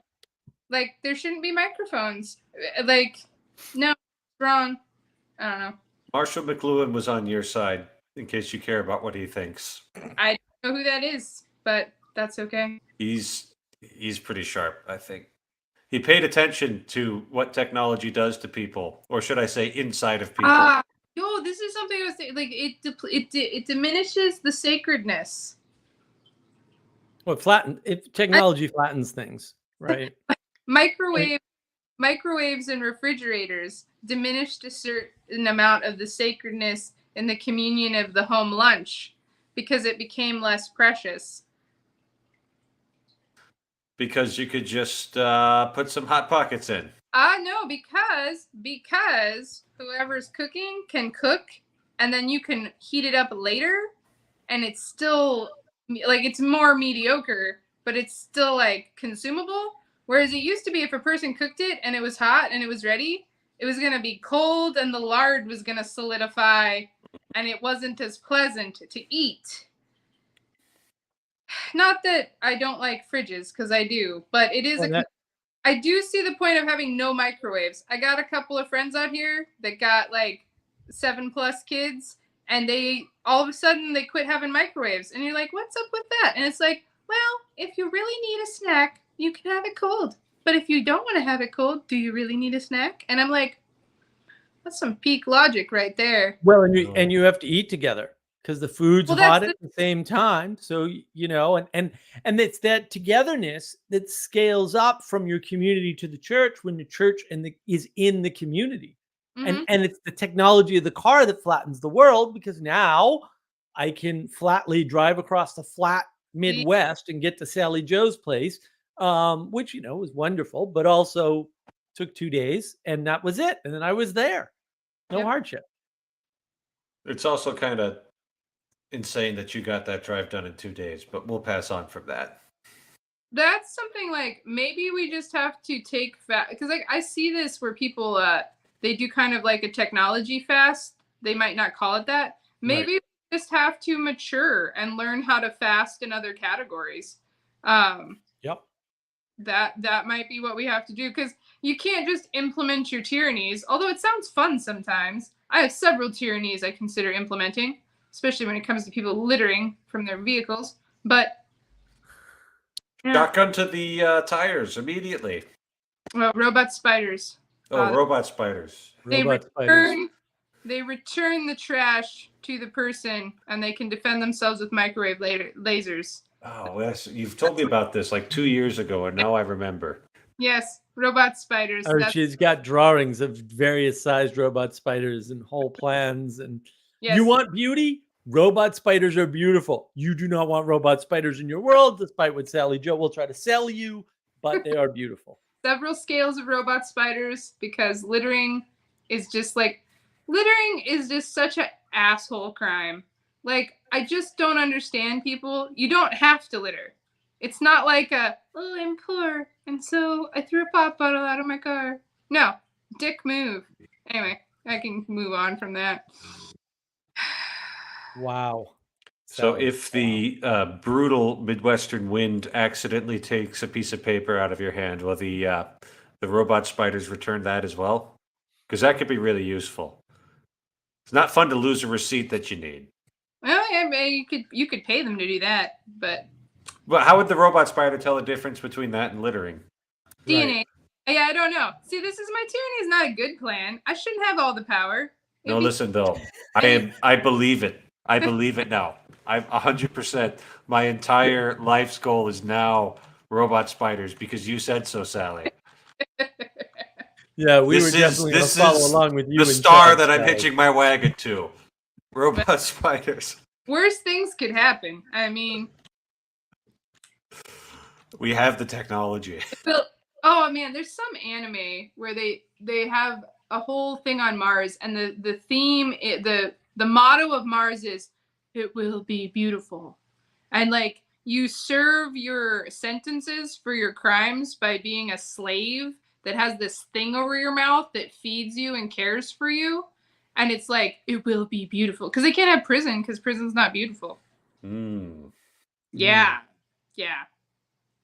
Can you talk when you've got the thing on your mouth? Oh, you don't talk, you don't speak during your entire sentence. You're just a like a robot slave. You don't eat, you don't drink, you I don't. can think of people that would make the world more beautiful if that was attached to them. I don't know. It's very creepy. But I maybe that's formative on some of my leeriness about beauty, because it's like, oh, that was such a good little sci-fi thing. It was like, it will be beautiful, and like that's every utopia, man. That's that pursuit. It will. There'll be spandex jackets, one for everyone. Yeah, and it's like just that rat. It's like everybody's got to be nice. Everybody's got to be tolerant. Everybody's got to be something, something, something, something, and it just becomes like this stranglehold on life. And I mean, that's even this thing about freaking out about farming, and they don't understand farming is a work with, it's a team effort with nature, and you can't just do whatever you feel like and you'll just strangle it to death. Like that's what you'll do if you try and control life too much. You will kill it. Well, here, Sally, Nathaniel. I think Ghost in the Shell has robot spiders. Yes, well, Ghost in the Shell is an interesting. There's a lot of stuff in Ghost in the Shell that, Ghost in the Shell is. We don't want. Ghost in the Shell is. Ghost in the Shell is the end of the meaning crisis. It's Japan seeing its own end. Unbelievable. Ghost in the Shell was the first anime I ever watched. And I it when I was 17 or 18. No, 18 in AIT. After I got out of basic, you get to the next level. I watched it in AIT secretly because I was not phased to have DVD, so it was sharing TVs that we weren't supposed to have. Yeah. No, 11 seconds in, the whole thing came to me. It's like a flash. I was like, oh, wow, there's the desacralization of the feminine, right? There's no, right, woman powerful, not precious, powerful in a masculine way, right? There's the whole question. The whole movie is just full of the question of what makes us human and when do we stop becoming human, when we meld with technology. And wow, I mean, it's all there. And it was all there way back then. 1996, the halcyon days of the mid 90s. Was it 96? It was a long time. I think so. Actually, YouTube keeps on trying to make me watch it. Oh no, you got to watch it. I understand. I rarely ever actually watch anything longer than like 5 minutes. No, you well, it doesn't matter. You can just watch the beginning and the opening right there.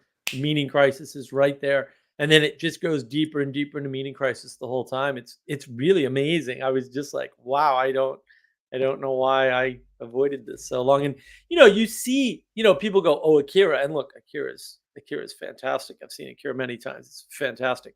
Yeah, it's there, but man, like Ghost in the Shell is just no. This is the whole story in proper balance, masculine and feminine, in proper balance in terms of how they're relating in the movie. Like everything's actually both sides. If it's just two sides, right, pointed at the thing. And I think that's where the whole idea of church goes wrong, is when you don't have something judging you that's pointing, that's an ideal, that's when things sort of fail. And when the church fails to hold up ideals, that's when things go like horribly, horribly wrong. And that is the deep point that the Ortho Bros have is, look, this Ortho church has been the Ortho church forever. It's like, okay, kind of, sort of, maybe, but they're not out there. That's the problem. Like, sure, the buildings are beautiful, but nobody knows what's going on inside. And nobody knows why they should go. Like, who are these people that are there and why do I want to emulate them? If you don't see the exemplification in the world, is it exemplifying?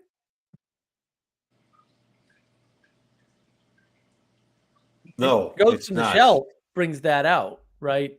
That's brought out in there by its absence. I would say it's brought out by its absence, but it's there. That theme is there.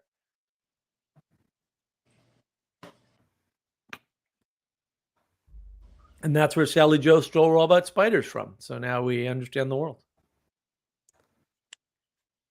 There I was thinking you were original.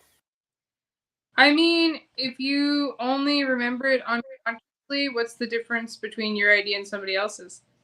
Dun, dun, dun. Copyright laws. That's the difference. Not you redraw it imperfectly, but okay. I'm not going to report you to the feds, Sally. I'm better than that. Good luck. I don't know. They didn't. The robot spiders didn't do litter in Ghost in the Shell. So I think that's pretty Sally original right there. Repurposing them for their appropriate tasks. Yeah, no, that would be the proper place in the hierarchy for a robot spider. It'd be picking up litter. This is a useful engagement for you. I mean, not murder. It's Murder's a little too delicate. You got to leave that to a professional. It's better than my glitter pigs plan, which Glitter would pigs. solve. Yes, I could solve the urban riot problem with a plan that I call glitter pigs. It's not related to cops, actually. It's related to failure in the system, and you just push it the rest of the way with glitter pigs. You have to resolve it before they went completely feral, or your failed state would be consumed by the glitter pigs. It's that simple. They actually painted with glitter. That's what I want to know. Yeah, I think so. I think that's what makes sense. It's just, 20 or 30 pigs covered in glitter, released. You see, you can't hate on glitter pigs because they're protected by all of the pretext that the glitter brigade has. If you cover them in glitter, then they're politically immune. Makes them politically neutral by putting glitter all over them. It can't be right wing if it's covered in glitter. It's just, that's pretty fair. Can't be. So you just release glitter pigs anywhere where there's riots, and you either have to get pro-gun enough to stop the glitter pigs, or the glitter pigs eventually. So we're talking like feral hogs. No, they'll start off not feral. Okay. But in like 18 months, they will be feral. Yeah. And you've either went pro-gun enough and you've become pro-police enough to get rid of the glitter pigs, or the glitter pigs get your town. It's really it's a simple plan. Seems fair. I was thinking, you were talking about how putting the mark of the glitter on you makes you safe from them. And I thought, well, what happens if you put me in glitter? And I'm like, no, you're not doing that. It's like the hand of Sauron, but in rainbow glitter. And that's total defense politically. And this is why you will never be in charge of anything ever. This is why. And diplomatic immunity. Yep. And then we need the Crispin Danny Glover to come in. It's been revoked. And then he gets to be king because he revoked the glitter pig's diplomatic immunity. Good. Well, see, forget about the spiders. I'm now on board with glitter pigs now. There's no way this is bad because, first of all, you replaced the pigs, which everybody was like, the pigs, I'm like, okay, we'll give you real pigs. There you go. Now you have glitter pigs. Oh, it's not working out. Oh, you'd like police back? Well, good luck. Problem solved. Yeah. Wow. Mark, what this actually seems like is introducing consequences for crossing certain boundaries, which I think would be a navigating patterns like classic right there. It would be. Nathaniel, family time, great stream. Have a good night. Good night, Nathaniel. Thanks for joining. Yeah, I could definitely segue into talking about things like boundaries at some point on on a video or two. I've got so many videos backed up, and I didn't do any recordings this week. I have videos in the can, so. But yeah, I wanted to record at least 3 videos this week, and I did 0. So it's like I got to do some this weekend or something. I got to catch up. I got to get a bunch to in the Saint can. Joseph almost continuously for you, Mark, for like 2 weeks now. Are you Well, telling me that thank you. nothing's changed? Oh no, a bunch of stuff changed. Some Okay. things got better, and some other things got worse. But I do appreciate. Yeah, no, the prayers worked almost immediately, actually, from the first time. But then, of course, life and then a bunch of other stuff cropped up, and I was like, really? So things aren't looking as dire as they were 2 weeks ago, that's for sure. But they do look dire in a different way. So it's always like that, it just, Yeah, it's I don't just, think I could handle the amount of excitement that you have in your life. yeah. And That's why I'm in a position with outrageous job security. There you go. Yeah. Yeah. Like my employer's been in existence for 2,000 years. The only way out of this is for me to misbehave very badly. That's a big advantage. Yeah. I mean, unfortunately, they're doing a bunch of things wrong. So there's that. And man, the dust but up I'm now part of the system. I can have influence on the system. Right. You using can my improve agency. Man, there's a lot of dust up around the Pope lately. I don't know what's going on, but I see a lot of Twittery stuff. Yeah. I don't pay attention to that as much as I used to, and I'm a happier person. Yes, that's the way to do it. I could hear the sad in the, yeah. Well, trying to pay attention to too much stuff makes you unhappy. It doesn't matter if the stuff is good. That is a fun one. The fact that when you pay attention, it gets thinned out, and I'm still thinking about it. When you talk to somebody, because like sometimes I end up talking to people who are high, like especially on the internet, because why not? And when you talk to somebody who's high and their attention is messed up, and then it thins them out, and I see it every time now, and I never saw it. I just thought it was like fun, but like I do that, like where my attention gets thinned out, but like I'm not doing drugs, and so like it's just fun when somebody else wants to do that. But then seeing the negative of that so strongly, it's really fascinating. Like when you thin out your attention and you put yourself way far out in a theoretical or in a future or in a like academic frame that's very disconnected from any fantasy. Yeah, or a fantasy. I know we did a stream on fantasy. I feel like we need to do like 4 more of like the horrors of fantasy and the function of fantasy and like like of course we also need to do the tyranny stream. So of like the mind. You want to do tyranny streams now? I thought we were just doing 3 or 4 videos. Both. Now you want them to be streams? Oh my goodness, Sally, you're a mess. It's either we do the tyranny ones or we do glitter pigs and why they're the only solution. What I need to do is I need to get into a groove where I can actually do enough videos so I can release 2 a week and do at least 1 stream and then 1 other every other week. So we'll have a daytime stream. Used to be my goals when I thought I was going to do the pro stream, but parenthood, so no.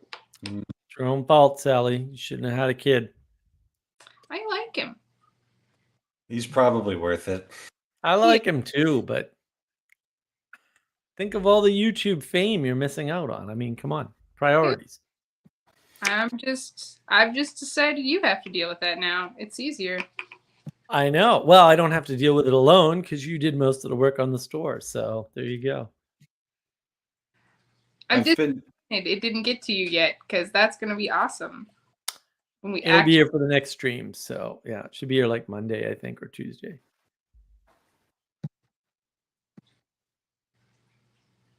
Fame makes a man hard to swallow. I'm thinking of the David Bowie song.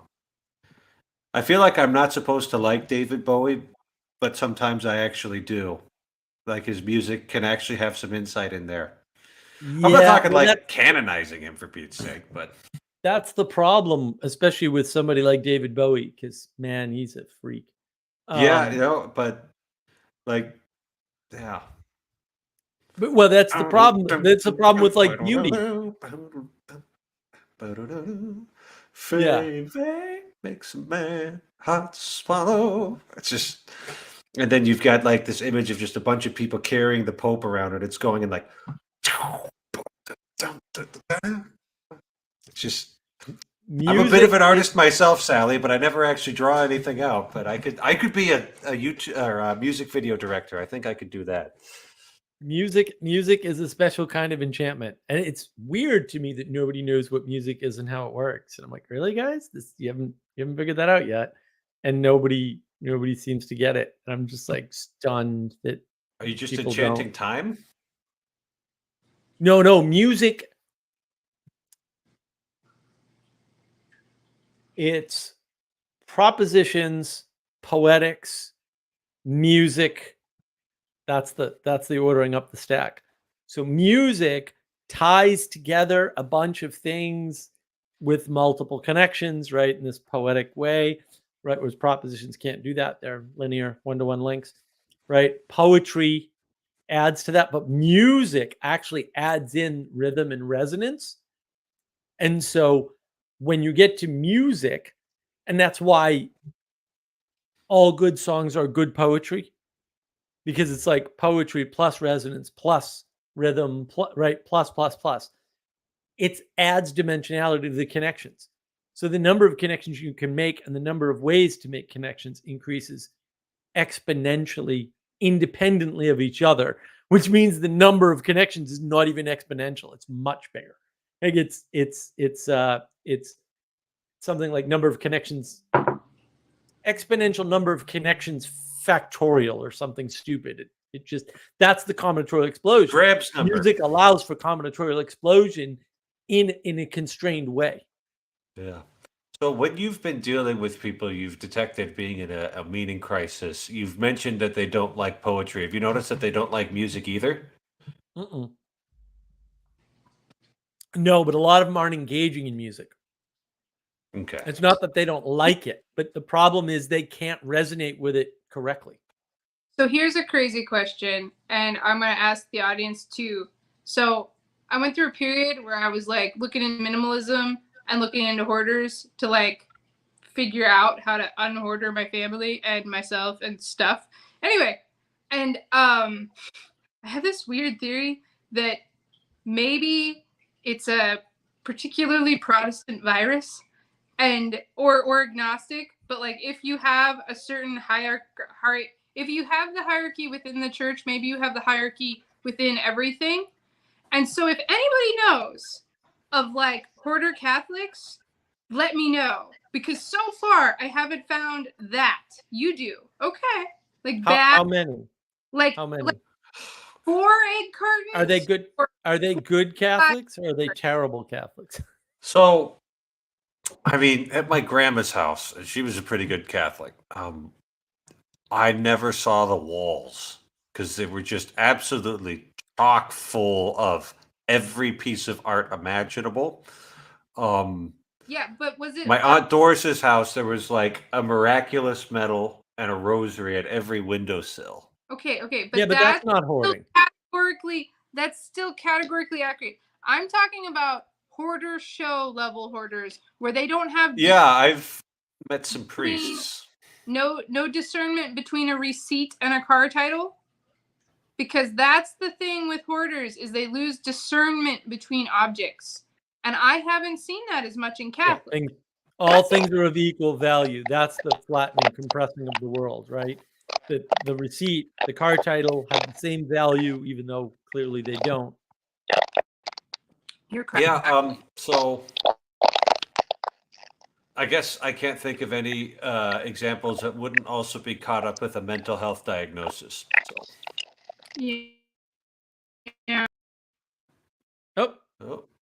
Sally's battery died. I guess that wasn't the answer she was looking for.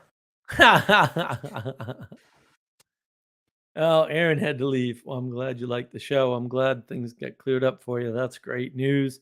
This seems like a much more productive show than most. That's good. At least feedback wise. So that's been good. Yeah, I think Sally's theory back then was, look, the Protestants don't have hierarchy, and therefore they're more likely to be hoarders because hoarding is a function of lack of discernment. Hierarchy is what gives you discernment, or one of the things that gives you discernment. And I was like, oh, that's kind of an interesting theory, because boy, does that match a lot of stuff in the models that we use. I don't know. I haven't done any serious things regarding that. I'm It would not a just be social basic scientist. observation. Yeah. Oh, well, the thing is that at this point in history, a lot of people like you know how marriage is becoming like a luxury item for people. It's like Right. a middle class, and the more wealthy you are, the more likely you are to be married, to stay married. Um, Church is unfortunately becoming like that too, where it's like Mm. this is something for successful people who can get out of bed at 8 o'clock on a Sunday. Right. Um, Right. and that's bad because Jesus was poor and he identified himself with the poor. So, like, there's another critical failure for you to just continually thrash me personally for, Mark. It's okay. I can take it. I'm kind of used to it at this point. It doesn't mean you specifically, Sites. It doesn't. Well, no, and I think that's part of the problem, is that when I talk about the separation, right? That's the recession of the church. Yeah, it's getting higher and higher, but it's receding from the lower and lower, and then that gap is bigger, and there's nothing to fill the gap. Pentecostals fill the gap. Whatever you think of that. Well, they try to fill the gap. I don't think they actually do. I think they push people into the heaven and hell frame. Yeah. Right? Instead of keeping them in the material frame. And like, you can't stay in the material frame, but there's got to be a balance there somewhere. And I think that's the problem when we lose our ability to interface with ideals. And that is the loss of poetics, because that's what knits those things together. And when we can't knit those things together, right, we stay stuck in the material. And that's part of the problem, is we're stuck in the material. We're materially stuck. We're looking at the world as people do things for money, which is so obviously not true. It's just, I don't know how people get there. Like, and it's so reliable. People just, oh, they're doing that for money. It's like they don't even like their job. Like, what are you talking about? And the other thing is too, and I noticed this again because I was watching that silly Ortho Bro stream. That Vervaeke quote where he does that test in his classroom where he says, "Who would want to know if their significant other were cheating on them?" And he says, "See, they prefer reality." And I'm like, John, have you met people? They lie all the time. If you actually watch people in relationships, the links they'll go to ignore that their significant other is cheating on them are extraordinary. And look, this isn't abstract for me. I did that. Me. And I'm like way more grounded than most people. I'm like light years, because I'm a pragmatist. I'm light years more grounded. And I remember distinctly my buddy, because it was affecting him, it was his roommate.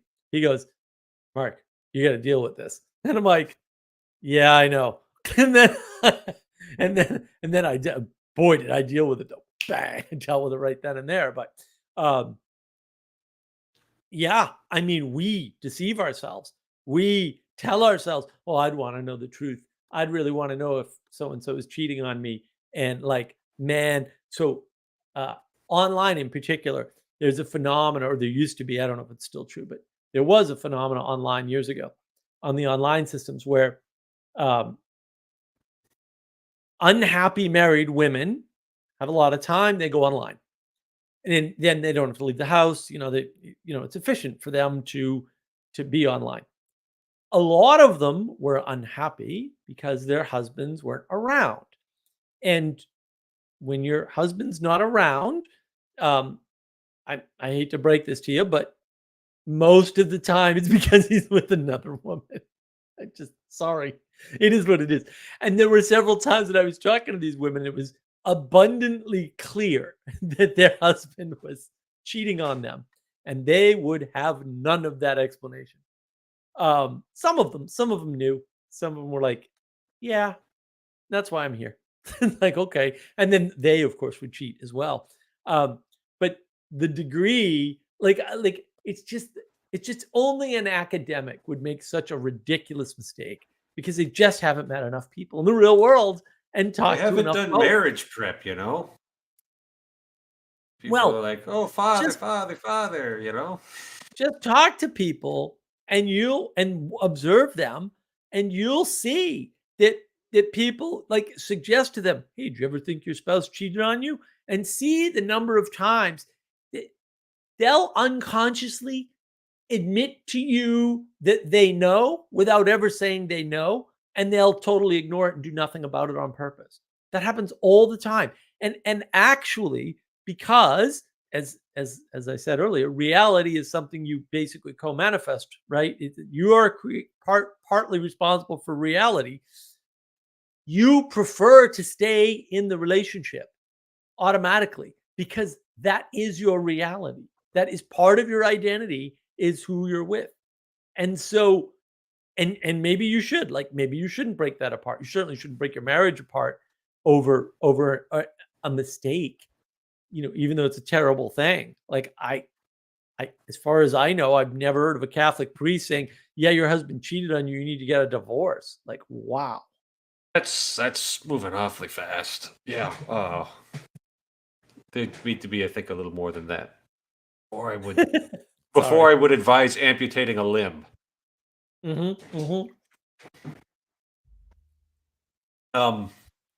So when people are BSing like that, do you think they're mostly just articulating an ideal? Well, that's the thing. The problem with propositions, the reason why we self-deceive, is because we're projecting an ideal version of ourselves to others. Like, that's the veneer. Like a properly integrated and grounded person would want to know reality as it is without any illusions. And so I think we would unconsciously put our hands up to say, that's what I would want. I would want to be the sort of person who would want that. But I might not actually be the sort of person who actually wants that right now. So it's a tricky the way he phrases that question. How many would you want to know? Would I want to be the sort of person who would want that? It's a little complicated. Right. But also, look, if there's a reality independent of your actions, that's true. But I don't think that's the proper way to define reality. I don't think reality exists independent of your actions. I just don't think so. Sure, and yeah, that makes reality squishy, as Sally Joe said, but there's no other way to look at it because you don't have anywhere else to stand to look at it from. Well, that's right. Right. Well, and also you are involved in the world, whether you like that or not, it really doesn't matter. It's very clearly true. And you can't get around that. And so you have to prefer an ideal. That's what the thing you're striving for is the ideal. Now, I'm not saying your ideal is correct, right? I'm saying that is your ideal, like it or not, good or bad. And so you're trying to manifest that. And that's where fake it till you make it comes from. It's like, well, yeah, but fake it till you make it is just act in faith. It's the same damn thing. At the end of the day, it's like, yeah. And because there is a transition, you're not all you could be, as Jordan Peterson likes to say, right? And so there's a point at which you're not there. And so you have to pretend you can get there. Otherwise, you definitely can't get there. Right. So yeah, of course you want to project as though you would want to know, even if you wouldn't want to know. And again, we self-deceive because we want to be that person. And that's a good thing, right? We do want to be the person who's, and there's two biases problems there. One is, how the hell did you get into the situation where your significant other is cheating? Like, you've already failed. So some of that question is answering, would you want to know if you had already failed? Well, that's always true. That's always true, right? But when it came down to it, if there were consequences to that knowledge, would you get that knowledge? And having the knowledge is irrelevant. Again, this is personal for me. I was there. Like, I knew something was going on. There was no question about it. There was no point at which I didn't know, and I didn't know when it went on. Like, I knew. I pay very close attention to things for whatever reason. I knew. All right. There's no question. I wasn't going to pull the trigger. I preferred the sanctity of the relationship such as it was, until I got faced, like, dude, this is bothering me too. Like, this is screwing up my life. You need to do something. It's like, well, yeah, I kind of do. And that need was not based on my knowledge, right? It wasn't based on convincing. I already had the knowledge. So the real question is, would you pull the trigger and accept the consequences? Not do you want to know? Who cares what you know? What you know is irrelevant. It's what you act on that's important. Like, if you know you should be following Jesus and you don't do it, who the hell cares that like? And that happens to people all the time. Yeah, with that and about $2, you can go get a cup of coffee. Exactly. Not at Starbucks though. What do we got here? No, gas station coffee. But gas station coffee, you go to the right gas station, it's getting pretty good. It could be. Assuming that you're the sort of person who thinks coffee's good, which I am. Coffee's terrible. There are a few Catholic thinkers who hold this position. In a moral universe, we should strive for a Christian eschaton, something like that. I'm not sure what position he's holding. Yeah, I don't know. Holy macaroni. My editor, Michel, welcome, sir. We are honored. You're muted. Why are you muted? There we go. Yeah. Got it. Yeah, finally I was able to get my wife some rest. She's sick, and I had to jump in with this marriage thing because I really find it annoying. People have no idea, like, getting involved in situations that they fully don't understand, and we're constantly being told from our sanctity with our union with God. There's this lack of discernment of how to properly participate in helping others. That the way we want to help them is by jumping in the pool and trying to save them, not knowing how deep it is, if they know how to swim, the body, like how they got there. They just want to jump in and save people. And I find that very rude. Like, even when people do it to me, because I'm wondering, like, you don't know me. Like, why are you saying these things to me? Like, yeah. Are you gonna be there when I fall? When I'm on my knees? Like, when I'm outside?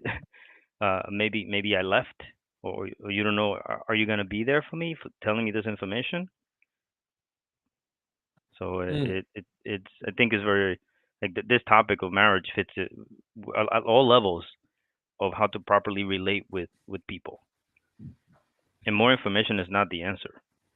It's just, well, yeah, and I think this is a good segue. Well, first we'll go with Ethan's comment. This reminds me of the original Sam Harris versus Jordan B. Peterson when they were using the same apology to define truth.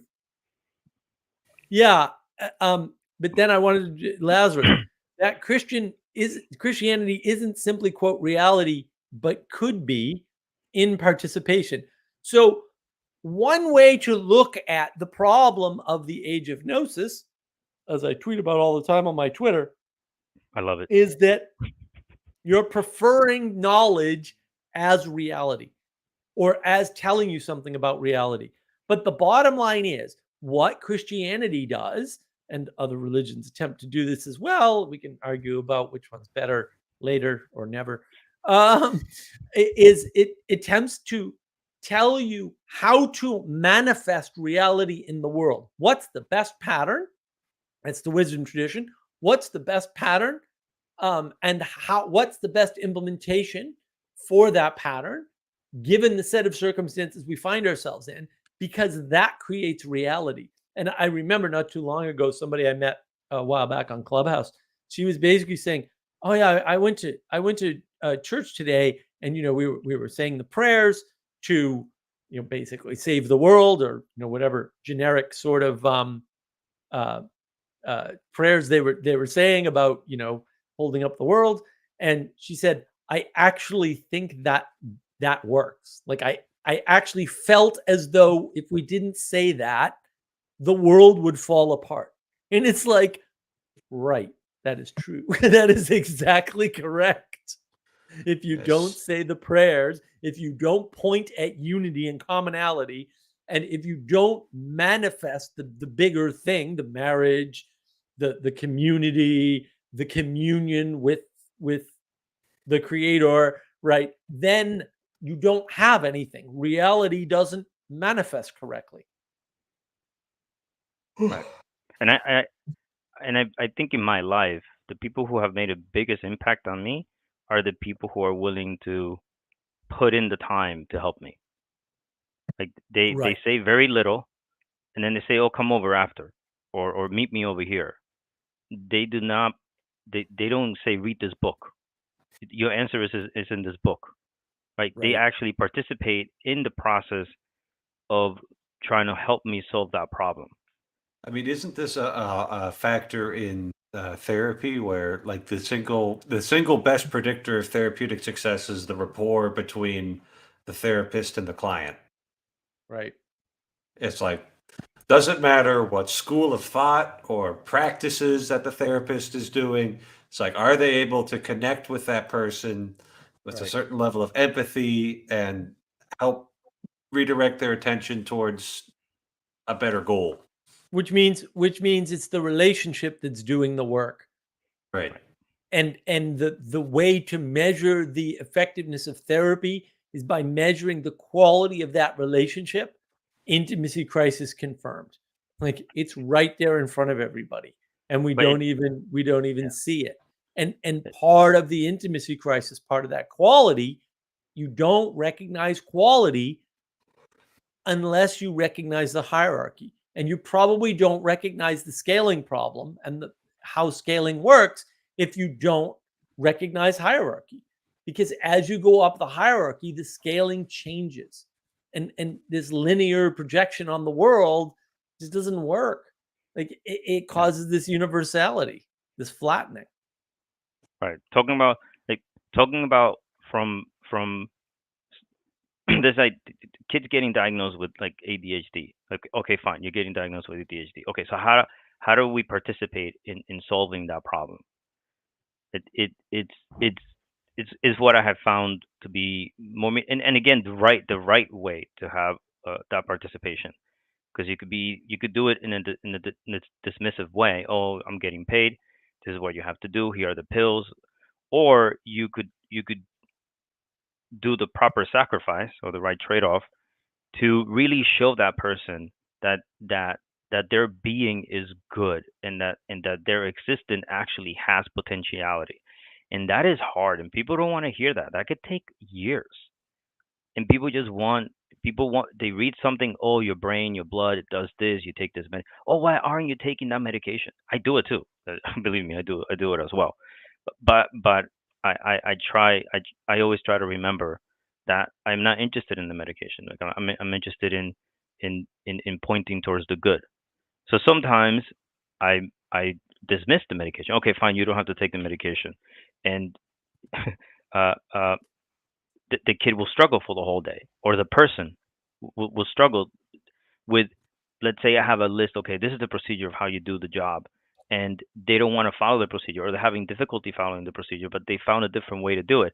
Then that there's a proper reverence there. That's a miracle Mm. that they were able to get to the answer without following the procedure, and I was able to understand it, and then I was able to also grow and improve. But people don't want to see that. They want to follow the procedure, like step one, step two, and that's not how it is.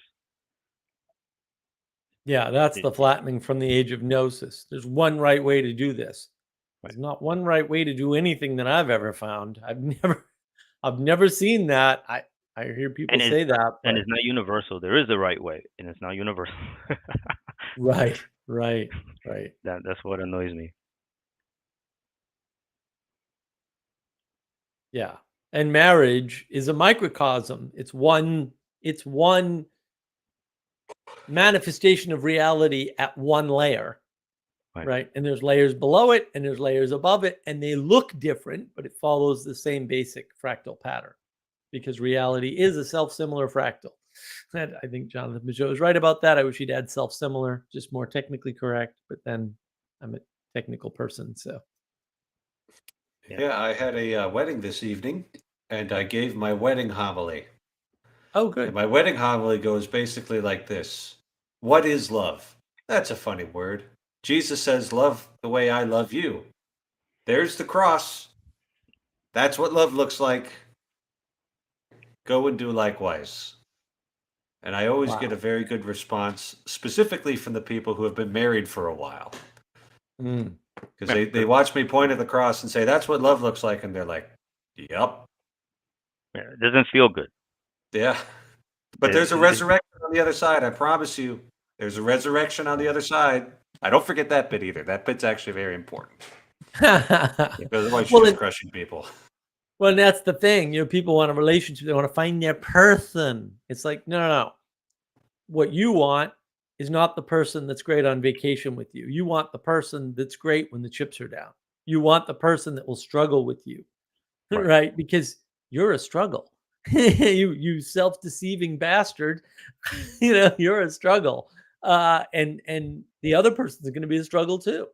And that's what you want. You want somebody that's going to deal with that problem, the problem of you. And you need to be able to deal with the problem of them. Yeah.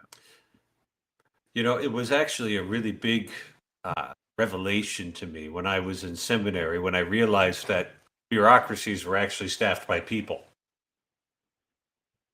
Because as a kid and like a teenager, it's like you turn the paperwork in and then magically the adults do stuff, right? Right. But then I started, getting a little closer to these staffs, these bureaucracies, and I'm like, oh gosh, yeah, those are human beings in there.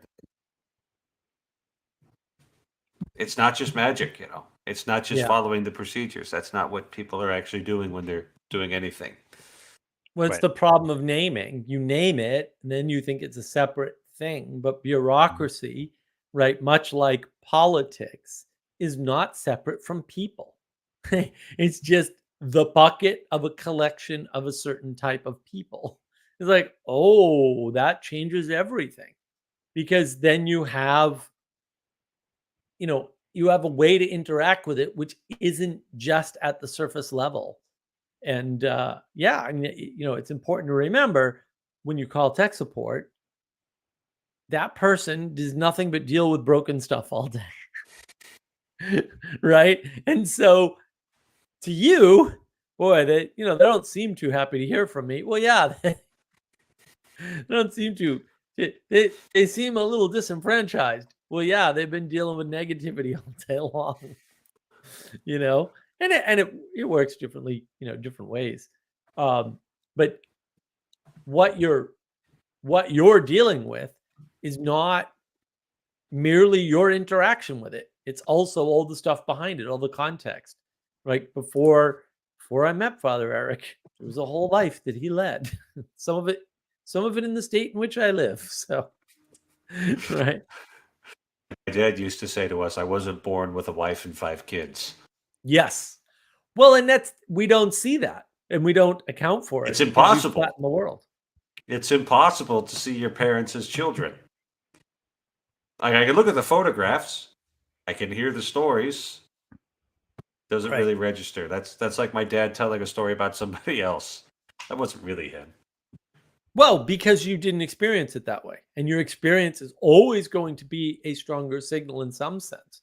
Then the question is, why don't we prefer experience and observation over fantasy? And because of self-deception. And, we're perfectly happy as an academic asking a stupid question, not realizing the depth of the question we're asking, and coming to a ridiculous conclusion that any observation would tell you is false. People do not prefer to know the truth over hiding it from themselves so they don't have to deal with it. And that's true of everything, not just of their cheating spouses. It's true of the everything. food you're eating. It's true of how much you're saving for retirement. It's true of that sound that your car is making. It's true of the direction of the town that you're living in or the society that you're living in.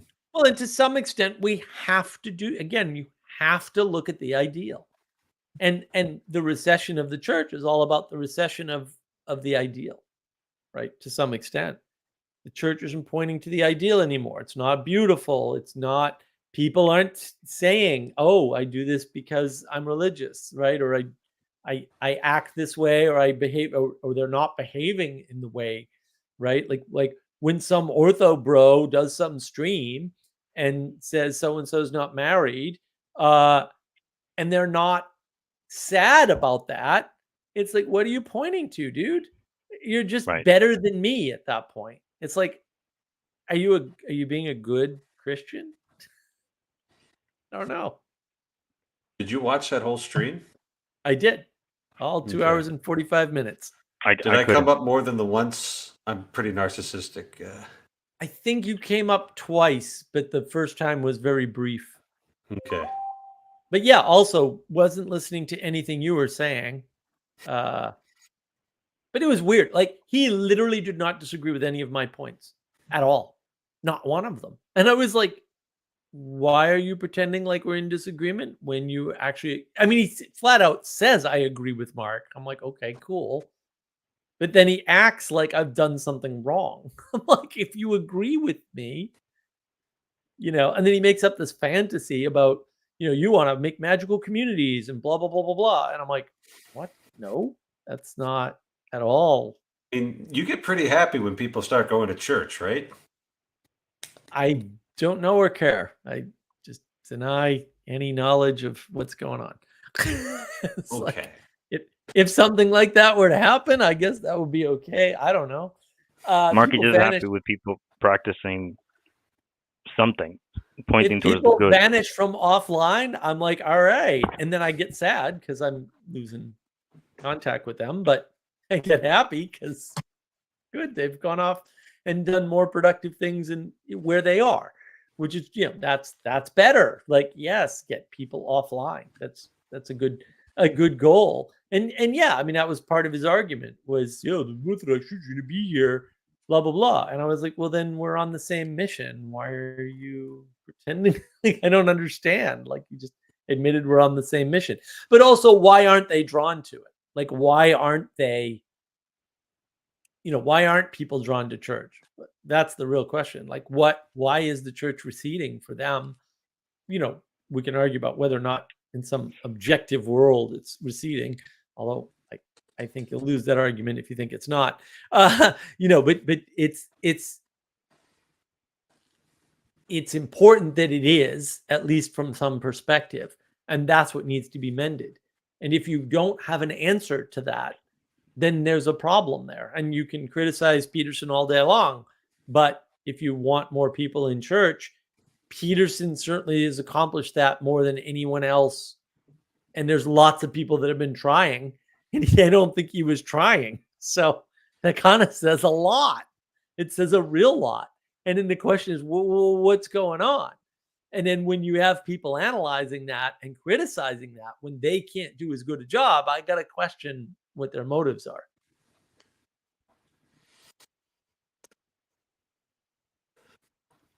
And I have to question how much longer I can fruitfully participate in this. Well, I woke up tired. I don't know what I did. Great for you to jump in. So and I didn't do. So anyway, peace out, gentlemen. Behave yourselves. Say your prayers. Take your vitamins. God bless you and God bless America. Thank you. God bless you, Father. Wow. Yeah, I think that's, it's weird to me that people don't see what people are actually saying. They're so caught up in participating in the group, but they're not observing what's happening, what people are saying and doing. They can't discern good from bad faith, saying one thing one way but agreeing, that's ridiculous. If you agree with somebody, give them freaking credit. Give Peterson credit. He's doing what he's doing and it's working. Give these people credit. Don't be mean or mad or derisive or whatever when people are doing good things.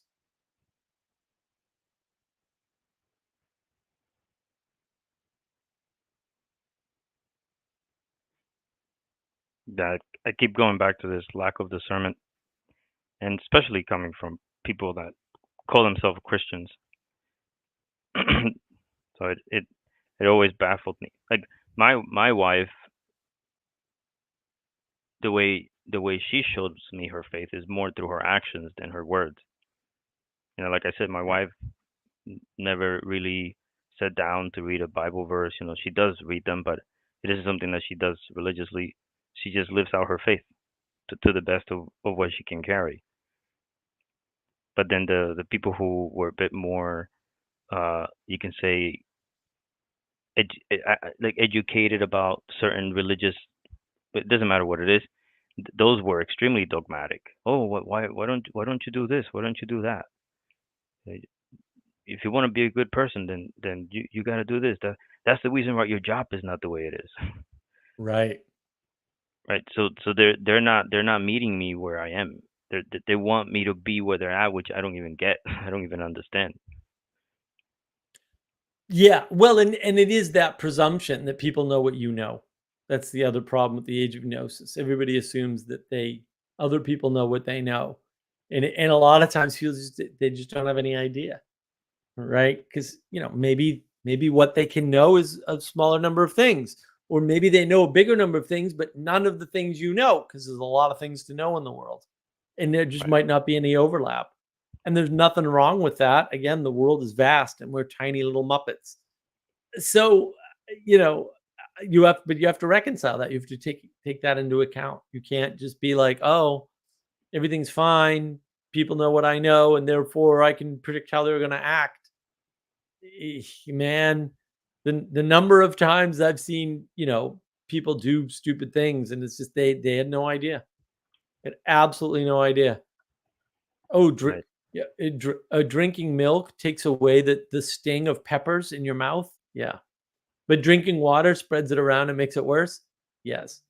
A lot of people don't know that. Stunning to me. The number of people that don't know. Some people, when they eat cilantro, taste soap. It's only about 12% of the population. There's so many things there's trivia all over the place, man. You could go on and on and on. And so you don't really realize. I mean, I watch people do things and I'm like, man, that's stupid. That's going to end poorly. And then it's just, they didn't know. They didn't have any idea, they didn't have any expectation. And, you learn by doing, and some people don't learn. So it's important to realize that different people are different.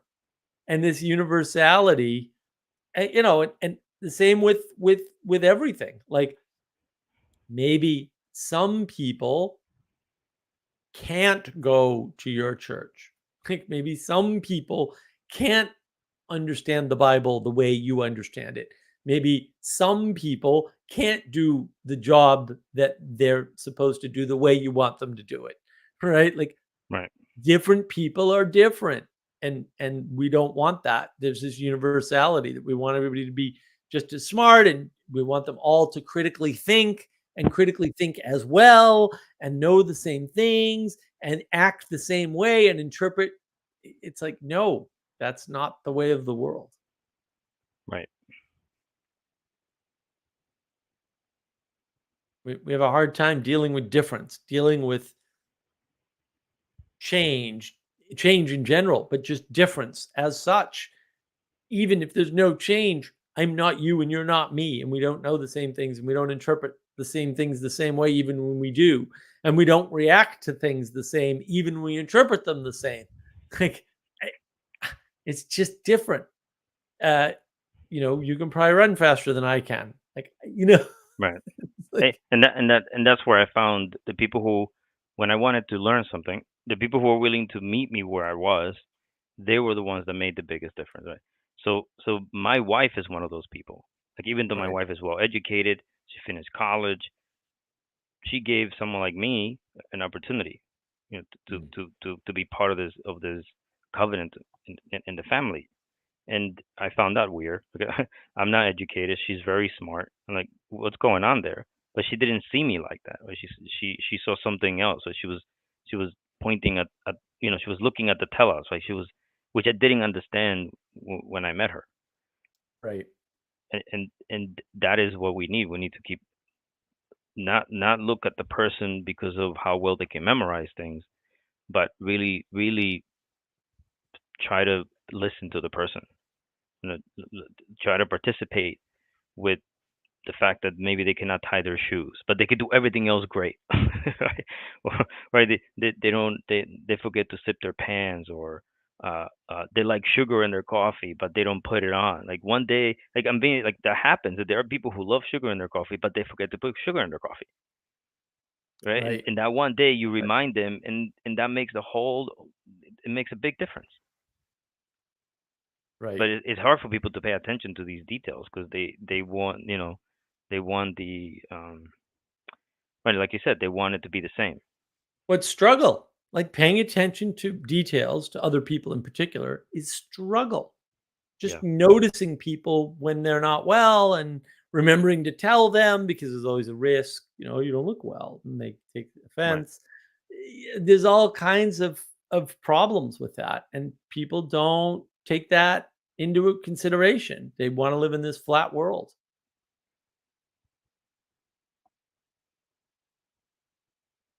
It's a real problem. Jordan Cerna, what stream were you guys talking about?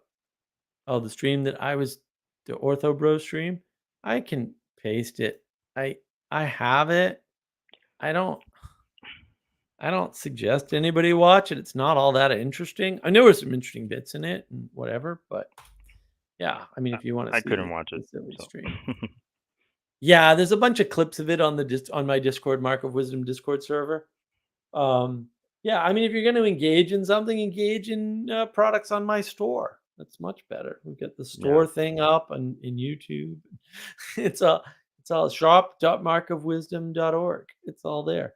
Uh, yeah, I mean, the problem with these streams is that if they're not high in content, I mean, I listened to it because I wanted to know what was going on. I wanted to see the pattern, and boy, the Ortho Bro pattern is right there. Like, we were here first, and we have the right answer. That was always what he was saying over and over again. And so it's a club. There's quite a few people in the club. Like, fair enough. It's a much bigger channel than mine, right? It's this club, and he's he had the stream was sponsored, so I assume that means someone paid for it, and I know who paid for it, uh, and whatever, like, whatever, I don't care, like, that's good. Glad they can get away with that. I can't get away with that. uh, and I might get to that point. We'll see. But just wasn't a lot of content there. It was the same thing over and over again.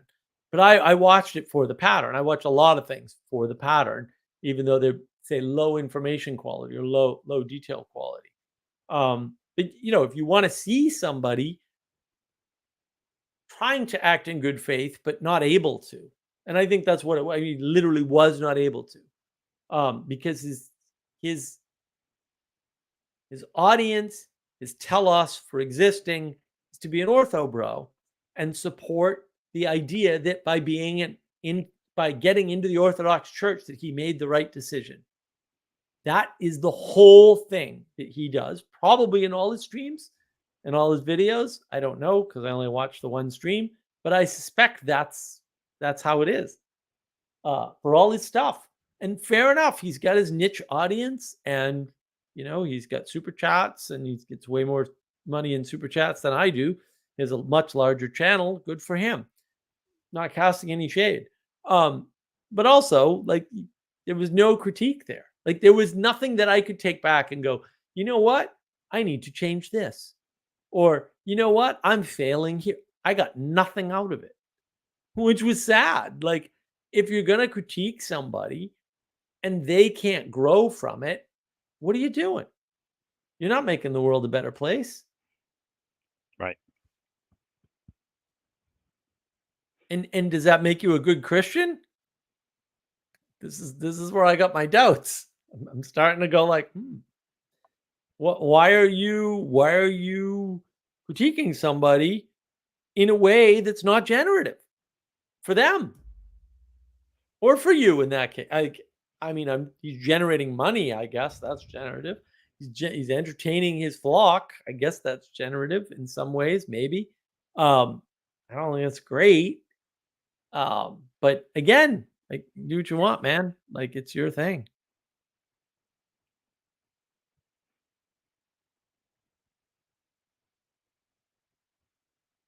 Yeah, I couldn't watch it. It Too much was contradiction. Too much contradictions for me.